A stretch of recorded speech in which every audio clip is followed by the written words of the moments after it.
Positive community Thrissur ചാപ്റ്ററിന്റെ vice chairman കൂടിയായിട്ടുള്ള Lisa Sebastian മാം ഇവിടെയുണ്ട്. ഇങ്ങാലക്കുടയിലെ ഒരു പ്രശസ്തമായ CBSE സ്കൂളിലെ പ്രിൻസിപ്പാളാണ്. മാത്രമല്ല തൃശ്ശൂർ ചാപ്റ്ററിന്റെ ശക്തരായ നേതാക്കളിൽ ഒരു മികച്ച ഒരു പ്രാതിനിധ്യം കൊണ്ട് ചാപ്റ്ററിനെ മുന്നോട്ട് നയിക്കുന്ന ലൈസ മാമാണ് ഇന്നത്തെ പ്രോഗ്രാം കോർഡിനേറ്ററായിട്ട് ഇന്ന് ഈ 2ാം ദിവസത്തെ നിയന്ത്രിക്കുന്നത്. വായനയുടെ ഉത്സവത്തിലേക്ക് എല്ലാവരെയും വളരെ സ്നേഹപൂർവ്വം സ്വാഗതം ചെയ്തുകൊണ്ട് ഇന്നത്തെ പ്രോഗ്രാം നിയന്ത്രിക്കുന്നതിന് നമ്മുടെ പ്രിയങ്കരിയായിട്ടുള്ള ലൈസ മാമിനെ നമ്മുടെ എല്ലാവരുടെയും പേരിൽ സ്നേഹപൂർവ്വം സ്വാഗതം ചെയ്യുന്നു. ലൈസ മാം, വെൽക്കം. Okay, sir.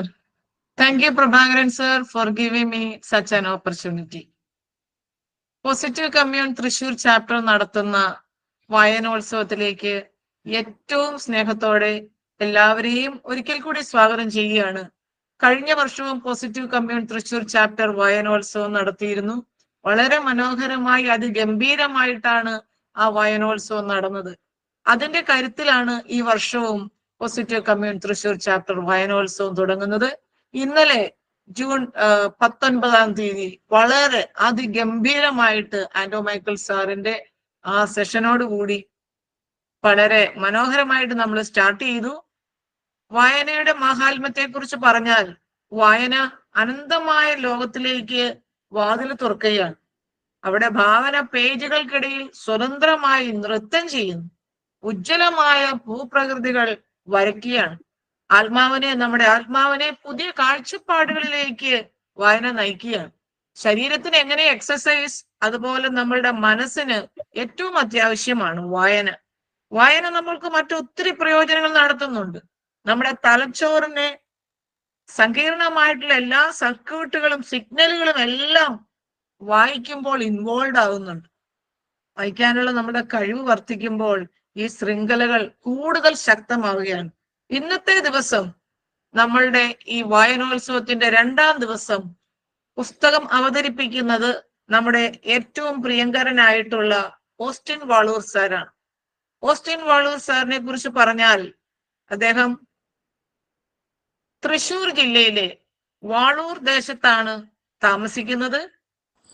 ഭാര്യയും 4 മക്കളും അപ്പനും അമ്മയും അടങ്ങുന്ന സന്തുഷ്ട കുടുംബമാണ്. അങ്കമാലിയിൽ പ്രവർത്തിക്കുന്ന മൾട്ടിനാഷണൽ കമ്പനിയായ ഇറാം ഗ്രൂപ്പിൽ ജനറൽ മാനേജറാണ്. KTL 23 ഓൺലൈൻ ട്രെയിനിങ് വിന്നറാണ്. സ്റ്റേജ് വാർ 3 ഫൈനലിസ്റ്റ് ആണ്. നേവൽ ബേസ്, KSRTC അടക്കം നിരവധി സ്ഥാപനങ്ങളിൽ ട്രെയിനിങ്ങുകൾ നടത്തുന്നു. നിരവധി കഥകളും കവിതകളും എഴുതിയിട്ടുള്ള മഹത്തായ വ്യക്തിത്വമുള്ള ഒരു നല്ല ട്രെയിനറാണ് ഇന്നത്തെ വായനോത്സവത്തിന്റെ 2ാം ദിവസം നമുക്ക് വേണ്ടി പുസ്തക അവതരണം നടത്തുന്നത്. അദ്ദേഹത്തിന്റെ പുസ്തകത്തിന്റെ പേര് റാം ആനന്ദി എന്നുള്ളതാണ്. ഏറ്റവും ഗംഭീരമായിട്ടുള്ള ട്രെയിനിങ് നടത്തുന്ന ഓസ്റ്റിൻ വാളൂർ സാറിനെ പുസ്തക അവതരണത്തിനായി ഏറ്റവും സ്നേഹത്തോടെ ഇവിടെ എത്തിയിരിക്കുന്ന എല്ലാ മഹത് വ്യക്തികളോടൊപ്പം ഏറ്റവും സ്നേഹത്തോടുകൂടി ഒരിക്കൽ കൂടി സ്വാഗതം ചെയ്യുകയാണ്. Austin Valoor sir, please. Thank you so much Lisa ma'am. Thanks a lot. എല്ലാവർക്കും ഒരിക്കൽ കൂടെ ഈ വായന ഉത്സവത്തിലേക്ക് സ്വാഗതം. സോ ഇന്ന് ഞാൻ പരിചയപ്പെടുത്താൻ പോകുന്ന പുസ്തകം നിങ്ങൾക്ക് എല്ലാം കേട്ടു. റാം കെയർ ഓഫ് ആനന്ദി എന്ന് പറഞ്ഞ പുസ്തകമാണ്. ഈ പുസ്തകം അവതരിപ്പിക്കുമ്പോൾ ഏറ്റവും വലിയ പേടി എന്താണെന്ന് വെച്ച് കഴിഞ്ഞാല് ഈ പുസ്തകം ഭൂരിഭാഗം ആൾക്കാർ വായിച്ചിട്ടുണ്ടാവും. അപ്പൊ എനിക്കതൊന്ന് അറിയാൻ ആഗ്രഹമുണ്ട്. ഈ പുസ്തകം വായിച്ച എത്ര പേരുണ്ട്? ഒന്ന് ചാറ്റ് ബോക്സിൽ യെസ് വായിച്ചെന്നോ വൈന്നോ എന്തെങ്കിലുമൊക്കെ ഒന്ന് ടൈപ്പ് ചെയ്താൽ വലിയ ഉപകാരമായിരിക്കും. Yes, okay. Safna, yes yes yes. കുറെ. Oh no, okay. Yes, no. കുറെ പേര്, ഇത്ര പേരുള്ളൂ. ബാക്കി ആരും ടൈപ്പ് ചെയ്യാൻ ബുദ്ധിമുട്ടായതുകൊണ്ടാണോ? Okay, yes yes, no no, yes, okay okay. കുറെ പേരൊക്കെ ചാറ്റ് ചെയ്യുന്നുണ്ട്. കൂടുതലും മെസ് ആണ്, കുറച്ചേ നോയുള്ളൂ. മാഡം, മാഡത്തിന്റെ പിന്നൊന്ന് മാറ്റുമോ? ഞാൻ പിന്നായിട്ടുണ്ട്. Okay, thank you. സോ ഈ പുസ്തകത്തെ കുറിച്ച് പറഞ്ഞു കഴിഞ്ഞാല് ഈ ബുക്ക് ഞാൻ വായിക്കാനുണ്ടായ കാര്യം നമുക്കറിയാം. ഞാൻ ട്രെയിനിങ് മേഖലയിലേക്കൊക്കെ വന്നതുകൊണ്ട് കൂടുതലും സെൽഫ് ഹെൽപ്പ് ബുക്കുകളാണ് കൂടുതലും വായിച്ചുകൊണ്ടിരുന്നത്. നോവലൊക്കെ പണ്ട് ഒരുപാട് വായിക്കുമായിരുന്നെങ്കിലും പിന്നെ ഒരു കാലഘട്ടം വെച്ച് അത് നിന്നുപോയായിരുന്നു. അപ്പം ഒന്ന് രണ്ട് യങ് സുഹൃത്തുക്കൾ എന്നോട് പറഞ്ഞു, സാറേ റാം കെയർ ഓഫ് ആനന്ദി വന്നിട്ട് നല്ല ബുക്കാണ്, വായിക്കണം എന്ന് പറഞ്ഞു. ഞാൻ മാറ്റി വെച്ചു. പക്ഷെ ഒരു ഏകദേശം ഞങ്ങളുടെ കൂടെ കാറ്റഗിസ്റ്റിനൊക്കെ ടീച്ചറായിട്ട് വർക്ക് ചെയ്യുന്ന ഒരു ചേച്ചി എന്റെ അടുത്ത് പറഞ്ഞോടാ, ഞാൻ വായിച്ചോടാ, സൂപ്പർ ബുക്കാണ്, നീ ഒന്ന് വായിച്ചോളാൻ പറഞ്ഞു. നെക്സ്റ്റ് ഡേ ഞാൻ പോയി ആ ബുക്ക് വാങ്ങി. ഈ ബുക്ക് ഞാൻ വാങ്ങി, ഇതിൽ തിരിഞ്ഞാണ് കാണുന്നത്, ഓക്കെ സോറി. ഈ ബുക്ക് ഞാൻ വാങ്ങി. വിത്തിൻ 3 days ഞാൻ ഈ ബുക്ക് വായിച്ചു തീർത്തു. ഈ ബുക്കിന്റെ പ്രത്യേകതയും അത് തന്നെയാണ്. ഈ ബുക്ക് നിങ്ങൾ വായിക്കാനായിട്ട് എല്ലാവരും വായിക്കാൻ എടുക്കുമ്പോൾ നിങ്ങൾ മനസ്സിലാക്കേണ്ട ഒരു കാര്യം എന്ന് വെച്ചാല്, വലിയ വലിയ സാഹിത്യങ്ങളൊക്കെ വായിച്ച ആൾക്കാർ ഈ ബുക്ക് വായിച്ചു കഴിഞ്ഞാൽ ചിലപ്പോ ഒന്നും അല്ലാത്ത പോലൊക്കെ തോന്നും. കാരണം വളരെ സാധാരണക്കാരന്റെ ഭാഷയിൽ എഴുതപ്പെട്ട ഒരു പുസ്തകമാണ്. അതുകൊണ്ട് തന്നെ ഇതിന്റെ ഓഥർ ആയിട്ടുള്ള അഖിൽ പി ധർമ്മജൻ ബുക്ക് തുടങ്ങുമ്പോൾ തന്നെ അദ്ദേഹം പറയുന്നുണ്ട്, ഇത് വലിയൊരു സാഹിത്യ രചനയായിട്ടൊന്നും നിങ്ങൾ കാണണ്ട, ഇതൊരു സിനിമാറ്റിക് നോവലാണ്, അല്ലെങ്കിൽ ഒരു സിനിമാറ്റിക് കോൺസെപ്റ്റ് ആണെന്നൊക്കെ. നിങ്ങൾക്ക് ഈ പിക്ചറിൽ കാണാം, കൈകെട്ടി നിൽക്കുന്ന മനുഷ്യനാണ് അഖിൽ പി ധർമ്മജൻ എന്ന് പറയുന്ന വ്യക്തി. ഇദ്ദേഹത്തിന്റെ പ്രത്യേകത എന്താണെന്ന് വെച്ച് കഴിഞ്ഞാല് വളരെ യങ് എഴുത്തുകാരനാണ്.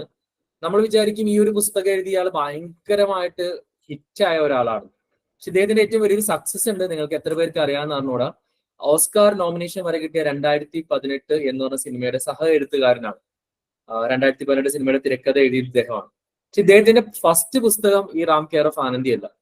ഇദ്ദേഹം ഫസ്റ്റ് എഴുതിയ പുസ്തകം ഓജോ ബോർഡ് എന്ന് പറയുന്ന ഒരു പുസ്തകമാണ് അദ്ദേഹം ആദ്യമായിട്ട് എഴുതിയത്. അതിനുശേഷം അദ്ദേഹം മെർക്കുറി ഐലൻഡ് എന്ന് പറഞ്ഞ ബുക്ക് എഴുതി. 3ാമത്തെ ബുക്കാണ് ഈ റാം കെയർ ഓഫ് ആനന്ദി എന്ന് പറഞ്ഞ ബുക്ക്. ഇദ്ദേഹത്തിന് വേറെയും പ്രത്യേകതയുണ്ട്. ഈ ഓജോ ബോർഡ് എന്ന് പറയുന്ന പുസ്തകം, ഓരോ പുസ്തകവും അദ്ദേഹം റിലീസ് ചെയ്യുന്നതും വളരെ വ്യത്യസ്തമായ രീതിയിലാണ്. ഓജോ ബോർഡ് എന്ന പുസ്തകം കുറച്ചും കൂടിയും എന്താ പറയാ, ഒരു പ്രേതാത്മകമായിട്ടുള്ള കഥകളൊക്കെ ആയതുകൊണ്ട് ഇദ്ദേഹം ഒരു എന്താ പറയാ, നമ്മളെ ബോഡിയൊക്കെ ദഹിപ്പിക്കുന്ന സ്ഥലം ഉണ്ടല്ലോ, അവിടെ പോയിട്ടാണ് ആ ബുക്കിന്റെ പ്രകാശനം നടത്തിയത്. മെർക്കുറി ഐലൻഡ് എന്ന് പറഞ്ഞ പുസ്തകം 2018 പ്രളയത്തിന്റെ സമയത്ത് ആലപ്പുഴ ഭാഗത്തുള്ള ഒരു ഐലൻഡിൽ വെച്ചാണ് പുസ്തക പ്രകാശനം നടത്തുന്നത്. ഈ റാം കെയർ ഓഫ് ആനന്ദി ഈ റിലീസിന് വേണ്ടി തയ്യാറെടുക്കുന്ന സമയത്ത് കൊറോണയായിരുന്നു.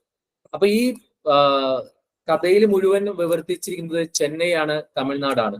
അതുകൊണ്ട് തന്നെ ഈ ബുക്ക് അവിടെ പോയിട്ട് റിലീസ് ചെയ്യണമെന്നുള്ള ആഗ്രഹമാണ്. പക്ഷെ ആരും പുറത്തിറങ്ങാത്ത സമയമാണ്. അദ്ദേഹത്തിന്റെ ഫ്രണ്ടും കൂടെ ബൈക്കിൽ കയറി ഈ പുസ്തകവുമായിട്ട് ഈ കഥ നടക്കുന്ന ആവടി റെയിൽവേ സ്റ്റേഷനിലും ഗുണ്ടിയ റെയിൽവേ സ്റ്റേഷനിലൊക്കെ പോയി ഒരാള് അഖിൽ പി ധർമ്മജന് ഈ പുസ്തകം ഹാൻഡ് ഓവർ ചെയ്തിട്ട് ആണ് ഇതിന്റെ പുസ്തക പ്രകാശനം നടത്തിയിരുന്നത്. നേരത്തെ അശോക് ശർമ്മ സാർ പറഞ്ഞതുപോലെ അദ്ദേഹത്തിന്റെ കയ്യിലിരിക്കുന്ന 17ാമത്തെ പതിപ്പാണ്. ഇതിന്റെ ആദ്യ പതിപ്പുകളിലൊന്നും വലിയ ഹിറ്റ് ആയില്ല. പക്ഷെ ആളുകൾ ഇത് വായിച്ച് അത് പിന്നീട് സോഷ്യൽ മീഡിയ, പ്രത്യേകിച്ച് ഇൻസ്റ്റയിലൊക്കെ ഇതിനെക്കുറിച്ചുള്ള സ്റ്റോറീസും കാര്യങ്ങളൊക്കെ ഷെയർ ചെയ്ത് ഇത് വമ്പൻ ഹിറ്റായി മാറി.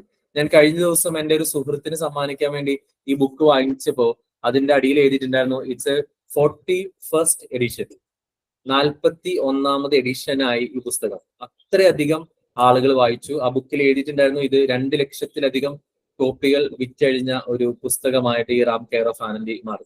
ഇതിന്റെ മറ്റൊരു വിശേഷം എന്താണെന്ന് വെച്ച് കഴിഞ്ഞാല് ഈ പുസ്തകം സിനിമയാവുന്നു. കാര്യം ഈ കഥ വായിച്ചവർക്ക് അറിയാം, അല്ലെങ്കിൽ ഇനി വായിക്കുന്നവർക്കും ഞാൻ പറയാം, ഇത് വായിക്കുമ്പോൾ നിങ്ങളൊരു സിനിമ കാണുന്ന ഫീലാണ്. അപ്പൊ ഈ പുസ്തകം സിനിമയാവാൻ പോകുന്നു. ഒരു പുതുമുഖമായിട്ടുള്ള വനിത ഡയറക്ടറാണ് ഇത് മൂവി ആക്കുന്നത്. അതിന്റെ തിരക്കഥ രചന ഇപ്പോൾ നടന്നുകൊണ്ടിരിക്കുകയാണ്. അഖിൽ പി ധർമ്മജൻ അദ്ദേഹത്തിന്റെ അടുത്ത പുസ്തകത്തിന്റെ രചനയും സ്റ്റാർട്ട് ചെയ്തു. അഖിലിനെ കുറിച്ച് പറയുകയാണെങ്കിൽ വളരെ ശാന്തനായ ചെറുപ്പക്കാരൻ. ഞാൻ ഈ ബുക്ക് വായിച്ചതിന് ശേഷമാണ് ഞാൻ ഈ ഇദ്ദേഹത്തിന്റെ ഇന്റർവ്യൂസ് ഒക്കെ കണ്ടത്. വളരെ ലൈറ്റ് ആയിട്ടും സൗമ്യമായിട്ടും പെരുമാറുന്ന ഒരു ചെറുപ്പക്കാരൻ. അതുമാത്രമല്ല, ഇവരുടെ ഡിഗ്രി ഒക്കെ കഴിഞ്ഞ് പുസ്തകമൊക്കെ എഴുതിയിട്ട് ഒത്തിരി സ്ട്രഗിൾ ചെയ്തിട്ട് കടന്നു വന്നതാണ്. ഓജോ ബോർഡും മെർക്കുറി ഐലൻഡും കാര്യമായിട്ട് വിറ്റ് പോയില്ല ബുക്ക്. അതിന്റെ പേരിൽ തന്നെ കുറെ വിവാദങ്ങൾ ഉണ്ടായിരുന്നു. ഞാൻ അതിലേക്ക് കടക്കുന്നില്ല. ഇദ്ദേഹം എന്താ ചെയ്തതെന്ന് വെച്ചാൽ ഈ ബുക്ക് വിൽക്കാൻ വേണ്ടിയിട്ട് ബുക്കൊക്കെ കെട്ടിച്ചോന്ന് ഇദ്ദേഹം റെയിൽവേ സ്റ്റേഷനിലും ആലപ്പുഴ ബസ് സ്റ്റാൻഡിലും ഒക്കെ കൊണ്ട് നടന്ന് വിറ്റിട്ടുണ്ട്. അത് മാത്രമല്ല, പല പുസ്തകങ്ങൾക്കും ഓൺലൈനിൽ ഓർഡർ കിട്ടുന്ന സമയത്ത് ഈ ഓർഡർ കൊടുക്കാൻ വേണ്ടിയിട്ട് അറിയാലോ, ഒരു 50 രൂപ പോസ്റ്റൽ ചാർജ് വേണം. അപ്പൊ അത് ഒഴിവാക്കാൻ വേണ്ടി ചെറുപ്പക്കാരൻ എന്താ വെച്ചാല് ഒരേ സൈഡിൽ നിന്നുള്ള കുറെ ഓർഡേഴ്സ് ആയി കഴിയുമ്പോൾ ബൈക്കില് ഈ ബുക്കെല്ലാം കെട്ടിവെച്ച് ഓരോ വീടിന്റെ ഡോർ ടു ഡോർ സ്റ്റെപ്പിൽ പുസ്തകം ഡെലിവറി ചെയ്തിട്ടുണ്ട്. ഇന്ന് അതിന്റെ ആവശ്യമില്ല. അദ്ദേഹത്തിന്റെ ബുക്കിനായിട്ട് ലക്ഷക്കണക്കിന് കോപ്പികൾ വിറ്റുപോകുന്നു. പക്ഷെ ഒരു ചെറുപ്പക്കാരൻ എഴുത്തിലേക്ക് വരുമ്പോൾ അത്രത്തോളം സ്ട്രഗിൾ ചെയ്തിട്ടാണ് വന്നതെന്നുള്ളൊരു വലിയ പാഠം നമുക്ക് ഈ ബുക്ക് നൽകുന്നത്. ഇനി ബുക്കിലെ അകത്തോട്ട് കിടക്കുമ്പോൾ ഞാൻ കഥയിലേക്ക് എന്തായാലും വരാം. അതിക്ക് മുമ്പ് എന്നെ ആകർഷിച്ച ഒരു കാര്യം എന്താണെന്ന് വെച്ചാൽ, നമ്മൾ പറയും ഈ സ്നേഹം, ഫ്രണ്ട്ഷിപ്പ്, കരുണ, ഇതൊക്കെ പഴയ തലമുറയ്ക്ക് ഉണ്ടായിട്ടുള്ളൂ. ഇപ്പോഴത്തെ കുട്ടികൾക്ക് ഇതൊന്നുമില്ല, ഇവർക്ക് കാരണന്മാരെ റെസ്പെക്ട് ചെയ്യാൻ അറിയില്ല, ഇവർക്ക് അങ്ങനെ ചെയ്യാൻ അറിയില്ല എന്നൊക്കെ പറയും. പക്ഷെ നിങ്ങൾ ഈ ബുക്ക് വായിച്ചു കഴിയുമ്പോൾ നിങ്ങൾക്ക് മനസ്സിലാവും ഈ ഇതിലെ ക്യാരക്ടേഴ്സ് അവരുടെ മാതാപിതാക്കന്മാരോട് എങ്ങനെയാണ് പെരുമാറുന്നത്, അവരുടെ സൗഹൃദ വലയങ്ങൾ അവരെങ്ങനെയാണ് കീപ്പ് ചെയ്യുന്നത് എന്നൊക്കെ മനസ്സിലാവും. ഈ ബുക്ക് എഴുതുമ്പോൾ ഒരു ഡിസ്ക്ലൈമർ എന്ന് പറയാം, അല്ലെങ്കിൽ അതിന്റെ ഒരു നോട്ടായിട്ട് നമുക്ക് പറയാവുന്ന ഒരു കാര്യം വെച്ചാല്, ഇതില് ഒരു 70 to 80% സത്യം നടന്ന കാര്യങ്ങളാണ്. ഒരു 20 to 30% ആണ് ഇതിനകത്ത് ഫിക്ഷൻ ചേർന്നിട്ടുള്ളൂ. എന്ന് പറഞ്ഞാൽ ഈ അഖിൽ പി ധർമ്മജൻ എന്ന് പറയുന്ന വ്യക്തി, അദ്ദേഹത്തിന്റെ ആഗ്രഹം സിനിമ ചെയ്യുക, കഥ എഴുതുക, നോവൽ എഴുതുക എന്നുള്ളതാണ്. ആ ആഗ്രഹത്തിന്റെ പുറത്ത് ചെന്നൈയില് വരുന്നു. അവിടെ ഉണ്ടായ അനുഭവങ്ങളും കുറച്ച് ഫിക്ഷനും അദ്ദേഹത്തിന്റെ ഭാവനയും കൂടി കൂട്ടിച്ചേർന്നിട്ടാണ് ഈ റാം കെയർ ഓഫ് ആനന്ദി എന്ന് പറഞ്ഞ പുസ്തകം എഴുതിയിരിക്കുന്നത്. ഈ പുസ്തകത്തിന്റെ ഫസ്റ്റ് ലൈൻ ഇങ്ങനെയാണ്, ഇതിന്റെ ലാസ്റ്റ് ലൈനും ഇങ്ങനെ തന്നെയാണ്. ചെന്നൈ ഉങ്ങളെ അൻപുടൻ വരവേർക്കിയത്. ചെന്നൈ ഉങ്ങളെ അൻപുടൻ വരവേർക്കിയത്. കാരണം ഈ കഥ ഫുള്ളായിട്ട് നടക്കുന്നത് ചെന്നൈയിൽ വെച്ചിട്ടാണ്, ചെന്നൈയുടെ പരിസരങ്ങളാണ്. കുറച്ചു ഭാഗം ആലപ്പുഴയിലും ഇതിന്റെ ലാസ്റ്റ് എൻഡൊക്കെ ആകുമ്പോഴേക്കും ആലപ്പുഴയിലേക്കൊക്കെ വരുന്നുണ്ട്. ഇനി എല്ലാവരും ഇവിടെ ഉണ്ടോ എന്ന് അറിയാൻ വേണ്ടിട്ട്, ഓക്കെ, ക്യാൻ വി സ്റ്റാർട്ട് ഇതിന്റെ ഒരു സ്റ്റോറി നരേഷനിലേക്ക് നമുക്ക് പോയാലോ? ഒരു യെസ് ഒക്കെ ഒന്ന് പറയും.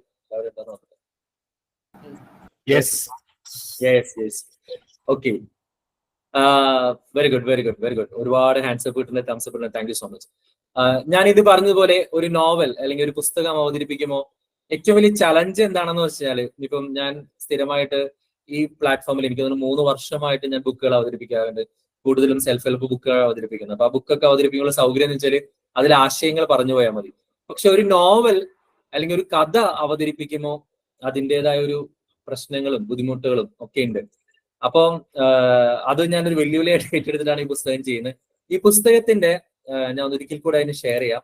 ഈ പുസ്തകത്തിന്റെ ഫ്രണ്ട് കവറിൽ നോക്കിക്കഴിഞ്ഞാല് ഇതിലെ മെയിൻ ക്യാരക്ടേഴ്സിനൊക്കെ നിങ്ങൾക്ക് കാണാം.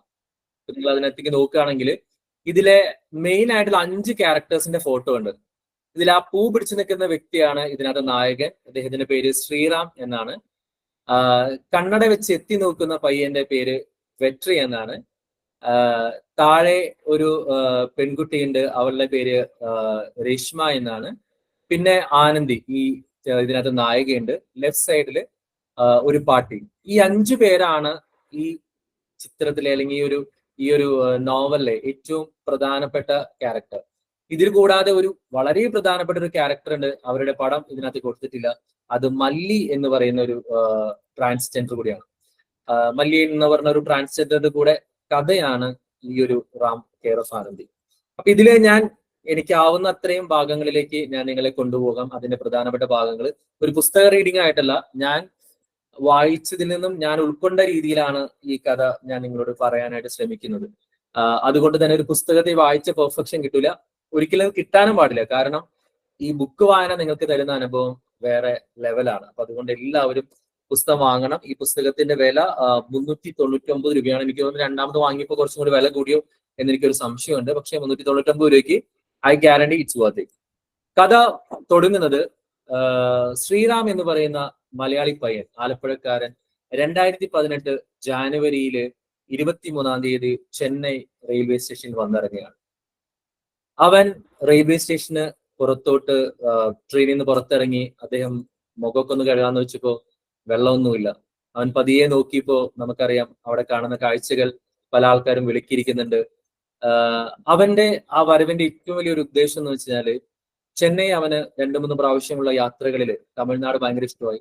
അപ്പൊ തമിഴ്നാട്ടിൽ വന്ന് ജീവിക്കുക, ഒരു DFM എന്ന് പറയുന്ന ഒരു കോഴ്സ് പഠിക്കുക, ഒപ്പം തന്നെ ചെന്നൈയിലെ അനുഭവങ്ങൾ സ്വന്തമാക്കിയിട്ട് അതിനെ ബേസ് ചെയ്തൊരു നോവൽ ചെയ്ത, അതിനെ ബേസ് ചെയ്തൊരു സിനിമ ചെയ്യുക. ഈ ഒരു അനുഭവങ്ങൾ സ്വായത്തമാക്കാൻ വേണ്ടിയിട്ടാണ് അവൻ ആ റെയിൽവേ സ്റ്റേഷൻ പ്ലാറ്റ്ഫോമിൽ വന്നിറങ്ങിയത്. അവന് അവിടെ സഹായിക്കാനായിട്ട് അവന്റെ ഏറ്റവും പ്രിയപ്പെട്ട കൂട്ടുകാരന്റെ ചേട്ടൻ ബിനീഷ് ചേട്ടനുണ്ട്. അപ്പൊ അവൻ റെയിൽവേ സ്റ്റേഷനിൽ ബിനീഷ് ചേട്ടനെ കാത്തു നിൽക്കുന്നു.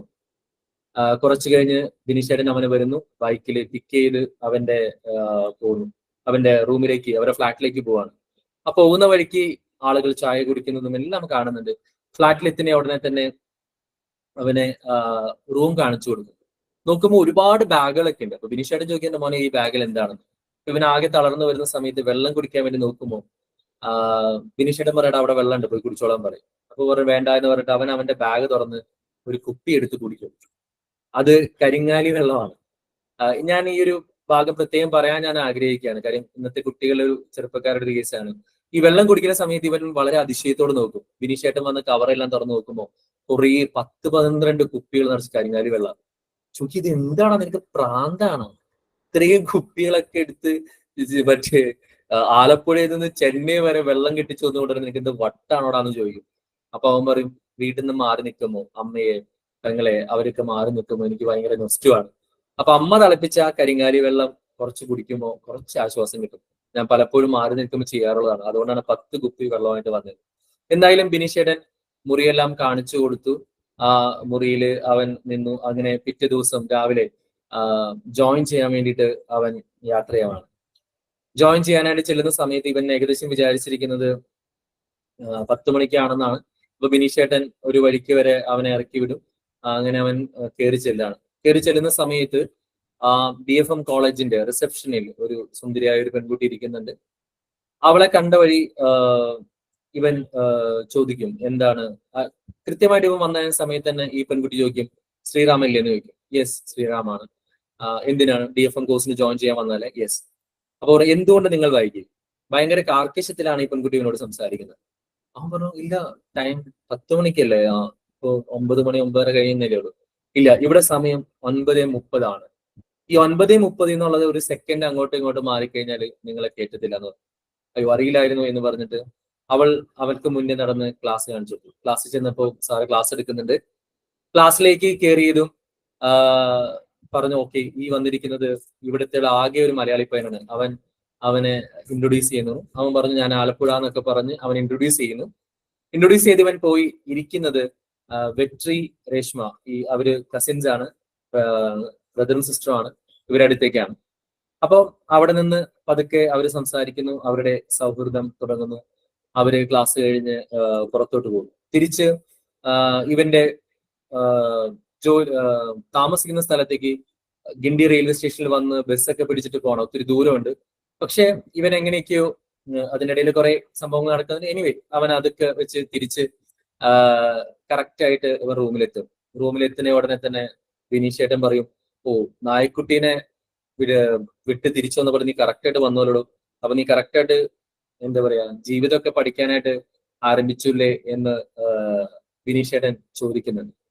പിറ്റേ ദിവസവും ഇവര് ക്ലാസ്സിലേക്ക് പോകുന്നു. അന്ന് ഇവൻ ക്ലാസ്സിലേക്ക് പോകുന്ന സമയത്ത് ഒരു ട്രെയിൻ കയറിയിട്ട് വേണം ഗിണ്ടി റെയിൽവേ സ്റ്റേഷനിൽ വന്നിട്ട് റെയിൽവേ സ്റ്റേഷനിൽ നിന്ന് ട്രെയിൻ പിടിച്ചിട്ട് വേറെ സ്ഥലത്ത് കൂടെ അവിടെ നിന്ന് നടന്നു പോകാനായിട്ട്. അപ്പം ഗിണ്ടി റെയിൽവേ സ്റ്റേഷനിൽ വന്ന് ഇവൻ കയറുന്ന സമയത്ത് ഒരു ലേഡി, നമുക്കറിയാം ട്രാൻസ്ജെൻഡർ, അവള് ഇവിടെ വരുന്നു, ഇവന്റെ അടുത്ത് വന്നിട്ട് പറഞ്ഞു ഞാൻ അറുവാണി, എനിക്ക് പൈസ വേണമെന്ന് അറിയാം. അവൻ ജീവിതത്തിൽ ആദ്യമായിട്ട് അറുവാണി തെറിയാണെന്ന് അവനറിയാം. ആദ്യമായിട്ട് തന്നെ ഒരാള് സ്വന്തം അറുവാണി എന്ന് വിശേഷിപ്പിക്കുകയും പൈസ ചോദിക്കുകയും ചെയ്യും. അപ്പൊ അവന്റെ കയ്യിൽ ആകെ 10 രൂപയുള്ളൂ. ആ 10 രൂപ എടുത്തിട്ട് അവൻ പറഞ്ഞ സ്റ്റുഡന്റ് ആണ് എന്ന് പറഞ്ഞ് കൊടുക്കും. ഇത് കൊടുക്കുന്ന സമയത്ത് ആ ട്രെയിനിൽ തൂങ്ങി നിൽക്കുന്ന എല്ലാവരും ഇവനെ ശ്രദ്ധിക്കുന്നുണ്ട്. കാര്യം വെച്ചാല് ഒരു അറുവാണിക്ക് പൈസ കൊടുക്കുന്നു, ഇവളിങ്ങനെ കൈതട്ടി എല്ലാവരുടെ അടുത്തും ഇങ്ങനെ പൈസ വാങ്ങി പോകുന്നുണ്ട്. അപ്പോ പിറ്റേ ദിവസം അവൻ അവിടെ ചെന്നു, ക്ലാസ്സിൽ ചെന്നു. വീണ്ടും ഇവരുടെ സൗഹൃദം, നമ്മുടെ രശ്മിയും വെട്രിയുമായിട്ടൊക്കെ അവര് കാര്യങ്ങൾ സംസാരിക്കുന്നു. അവര് അവിടെയുള്ള കാര്യങ്ങളൊക്കെ പറയുന്നു. അപ്പം ഈ റിസപ്ഷനിൽ ഇരിക്കുന്ന പെൺകുട്ടിയെ കുറിച്ചും അവര് സംസാരിക്കുന്നുണ്ട്. അവള് ഭയങ്കര ഷാട്ടിക്കാരിയാണ്, ഭയങ്കര മോശമാണ് എന്നൊക്കെ സംസാരിക്കുന്നുണ്ട്. അതിനടുത്ത ദിവസം ഇവൻ പോകുന്ന സമയത്ത് ഒരു ഇൻസിഡന്റ് കൂടി ഉണ്ടാവുകയാണ്. അത് ഈ റെയിൽവേ സ്റ്റേഷനിൽ നിന്ന് ഇവൻ വണ്ടി കയറുന്ന സമയത്ത് ഈ അറുവാണി എന്ന് പറഞ്ഞ പരിചയപ്പെടുത്തിയ സ്ത്രീ കയറി വരുന്നു. അപ്പൊ തലേ ദിവസം തന്നെ ഓൾറെഡി ഇവനിങ്ങനെ പൈസ കൊടുത്തു എന്നൊക്കെ പറയുമ്പോൾ ബിനീഷ് ചേട്ടനും ബാക്കിയുള്ള ആളുകളൊക്കെ ഇവനോട് പറയുന്നുണ്ട് ഈ ട്രെയിനിൽ നിന്ന് ഒരു മലയാളി ചേട്ടനും കൂടി പറഞ്ഞു കൊടുക്കും, മോനെ ഇവരൊക്കെ ഇങ്ങനെ വന്ന് ചോദിക്കും, നിങ്ങൾ എങ്ങനെ പൈസയൊന്നും കൊടുക്കാൻ നിൽക്കരുത്, കാരണം പൈസ കൊടുത്താൽ പിന്നെ ഇവര് വീണ്ടും ഉപദ്രവിക്കും. അപ്പൊ പിറ്റേ ദിവസവും ഇവൻ ട്രെയിനിൽ കയറുന്ന സമയത്ത് ഈ സ്ത്രീ വീണ്ടും വരും, ഈ ട്രാൻസ്ജെൻഡർ വരും, ഇവന്റെ അടുത്തേക്ക് വന്നിട്ട് പറയും കാശ് തരാൻ പറയും. അപ്പൊ ഇവൻ ഫുൾ മോഡ് ഓൺ ആവും, ലൈക്ക് എന്താ പറയാ, ഒരു തമിഴ്നാട് മോഡ്. അത് അതിക്ക് മുമ്പ് വെട്രി പറയുന്നുണ്ട്, ഒരു മോനെ നിന്റെ കേരള മോഡ് പിടിച്ചു കഴിഞ്ഞാൽ ശരിയാവില്ല, നീ തമിഴ്നാട് മോഡ് തന്നെ പിടിക്കണം എന്ന് പറയുന്നുണ്ട്. അപ്പോ ഇവൻ വന്ന സമയത്ത് ഈ പറയും പൈസ ചോദിക്കാൻ പറയും, തരാൻ പറയും. അപ്പൊ പറയും തരില്ല എന്ന് പറയും. പക്ഷെ ആളുകളൊക്കെ നോക്കുന്നു, ചുറ്റും പിടിക്കുന്നു. ഇവൻ പ്രതീക്ഷിക്കാതെ തന്നെ ഈ അറുവാണി എന്ന് പറഞ്ഞ മല്ലി എന്ന് പറഞ്ഞ ലേഡി പോക്കറ്റിലേക്ക് കൈയിടുന്ന സമയത്ത് ഇവൻ കൈ കൂട്ടിച്ചേർത്ത് അങ്ങ് പിടിക്കും. പിടിച്ചു കഴിയുമ്പോൾ അവള് ബലം പിടിച്ച് വലിച്ച് അങ്ങ് കീറി കഴിഞ്ഞാൽ അടുത്ത റെയിൽവേ സ്റ്റേഷൻ വരുന്ന സമയത്ത് ഇറങ്ങുമ്പോഴേക്കും ഒരു പോലീസുകാരൻ വരികയും ഇവളെ ഈ പറഞ്ഞ ട്രാൻസ്ജെൻഡറിനെ ക്രൂരമായിട്ട് മർദ്ദിക്കുകയും അവള് ഓടിപ്പോവുകയും ചെയ്തു. അപ്പൊ റാമിന്റെ ഷർട്ട് കീറി, പൈസയും പോയി, അങ്ങനെ ആകെ വിഷമിച്ച് കഷ്ടപ്പെട്ട് ഇവൻ വീണ്ടും അന്ന് കോളേജിൽ എത്തുമ്പോഴേക്കും ലേറ്റ് ആവും. ഇവൻ ക്ലാസ്സിലേക്ക് കയറി പോവാന്ന സമയത്ത് നമ്മുടെ റിസപ്ഷനിലുള്ള കുട്ടി വീണ്ടും ഇവനെ തടയും. എവിടേക്കാണ്, എന്തുകൊണ്ട് വൈകും? അപ്പൊ പറയും അതൊന്നും നിന്നെ ബോധിപ്പിക്കേണ്ട കാര്യമില്ല, ഞാൻ ക്ലാസ്സിൽ പോകുന്ന പറയും. അങ്ങനെ വരുന്ന സമയത്ത് ഈ പെൺകുട്ടി, അവളുടെ പേര് ആനന്ദി എന്നാണ്, ഈ പെൺകുട്ടി ഇവനെ വട്ടം കയറി നിൽക്കുന്ന സമയത്ത് ഇവൻ അവളുടെ തന്തയ്ക്ക് വിളിച്ചിട്ട് ഇവളെ തള്ളിയിട്ടിട്ട് നേരെ ക്ലാസ്സിൽ പോകും. ഈ ക്ലാസ്സിൽ ചെന്നിട്ട് സാറിനോട് എല്ലാ കാര്യങ്ങളും പറയും. സാറ് പറയും, സാർ ഇങ്ങനെ ഒരു വിഷയം ഉണ്ടായി, ഞാൻ ഇങ്ങനെ വഴിയിൽ ഇങ്ങനെ വെച്ചിട്ടായിരുന്നു, പ്രശ്നം ഉണ്ടായിരുന്നു, പക്ഷെ അവളെന്നെ തടഞ്ഞു നിർത്തി, ഞാൻ അവളെ തള്ളിയിട്ടിട്ട് ക്ലാസ്സിൽ വന്നതെന്ന് പറയും. ക്ലാസ്സിൽ കയറിയിരിക്കും, ഇരുന്ന് കുറച്ചു നേരം കഴിയുമ്പോഴേക്കും പ്രിൻസിപ്പൾ വരും. പെൺകുട്ടീനെ ഉപദ്രവിച്ചതിന്, റിസപ്ഷനിലുള്ള പെൺകുട്ടീനെ ഉപദ്രവിച്ചതിന് കാര്യങ്ങൾ ചോദിക്കാൻ വേണ്ടി ഇവരെ ഓഫീസിലേക്ക് വിളിപ്പിക്കും. അപ്പൊ അവിടെ ആനന്ദി ഉണ്ട്, നമ്മുടെ റാമുണ്ട്, സാറും ഉണ്ട്. അപ്പൊ എന്തുകൊണ്ട് കുട്ടീനെ ഉപദ്രവിച്ചെന്ന് ചോദിക്കുമ്പോൾ ശ്രീനിവാസൻ സാർ, അവരുടെ പ്രിയപ്പെട്ട സാർ കാര്യം എക്സ്പ്ലെയിൻ ചെയ്യും, ഇതാണ് ഉണ്ടായത്, ഇങ്ങനെയാണ് ഉണ്ടായത് എന്ന് പറയും. പക്ഷെ പ്രിൻസിപ്പൾ പറയാം, നമ്മുടെ ഇവിടെ പെൺകുട്ടികളെ റെസ്പെക്ട് ചെയ്യുന്ന, നല്ല രീതിയിൽ കൊണ്ടുപോകുന്ന ഒരു സ്ഥാപനമാണ്, അതുകൊണ്ട് റാം നീ മാപ്പ് പറയണം. റാം അതും ക്ലാസ്സിൽ മാപ്പ് പറയണം എന്ന് പറയും. റാമിന് വേറെ നിവൃത്തിയില്ല, റാം അത് സമ്മതിക്കും. എല്ലാവരും കൂടി ക്ലാസ്സിലേക്ക് വരും. ക്ലാസ്സിൽ വന്ന് എല്ലാവരുടെയും മുമ്പിൽ വെച്ചിട്ട് റാം പരസ്യമായിട്ട് മാപ്പ് പറയും. ഇവിടെ ഉണ്ടായിരുന്ന റിസപ്ഷനുള്ള ആനന്ദി എന്ന് പറഞ്ഞ കുട്ടീനെ ഞാൻ ഉപദ്രവിച്ചു, മീൻസ് തള്ളിയിട്ടു, ചീത്ത വിളിച്ചു, മാപ്പ് എന്ന് പറയും. അതിനുശേഷം അവനെ ക്ലാസ്സിൽ കയറ്റിയിരുത്തും. ഇവരുടെയൊക്കെ ഏറ്റവും ബെസ്റ്റ് ഒരു ഏരിയ എന്ന് വെച്ച് കഴിഞ്ഞാല് അവിടെ നമുക്ക് പലർക്കും അറിയാം, ഈ ഇൻസിഡന്റ് നടക്കുന്ന എല്ലാ സംഭവങ്ങളും നമുക്ക് അറിയാവുന്നതാണ്. ഉണക്കവാകം എന്ന് പറഞ്ഞ ഒരു ജയലളിതമ്മ തുടങ്ങിയ ഒരു ഹോട്ടലുണ്ട്. നിസ്സാര പൈസക്ക് ഈ വടയും സാമ്പാറും, തൈര് വടയും സാമ്പാർ വടയും കിട്ടുന്ന സ്ഥലമാണ്. അപ്പൊ അവിടെ തന്നെയാണ് ഈ ആനന്ദിയും ഭക്ഷണം കഴിക്കുന്നത്. അപ്പോ വെട്രി, രേഷ്മ, നമ്മുടെ ശ്രീറാം, റാം അവിടെ കഴിക്കുമ്പോൾ ആനന്ദി വരുന്നുണ്ട്. ഇവര് ഭയങ്കര കലിപ്പിലൊക്കെ നോക്കുന്നുണ്ട്. പക്ഷെ പിന്നെ അവര് അങ്ങോട്ട് കടന്നു പോകും. രേഷ്മ എന്ന് പറയുന്ന കുട്ടി ഭയങ്കര പിരിവാശിക്കാരിയാണ്, ഒച്ചപ്പാടും ബഹളവും ചീത്തൊക്കെ വിളിക്കുന്നതാണ്. അപ്പൊ അവളിങ്ങനെ ആനന്ദിനെ തെറി വിളിക്കുന്നുണ്ട്, അവളെ കിട്ടിങ് ചവിട്ടി കൂട്ടായിരുന്നു എന്നൊക്കെ പറയുന്നുണ്ട്. അങ്ങനെ ഇവർ രണ്ടുപേരും ഭക്ഷണം കഴിച്ച്, എല്ലാവരും ഭക്ഷണം കഴിച്ച് കുറച്ച് കഴിഞ്ഞ സമയത്ത് മുന്നോട്ട് പോകുമ്പോൾ ആനന്ദി ഒരു ആളൊഴിഞ്ഞ സ്ഥലത്തേക്ക് എത്തുമ്പോൾ റാമിനെ വിളിക്കും. റാം ഒന്ന് ഇവിടെ വരൂ എന്ന് ചോദിക്കും.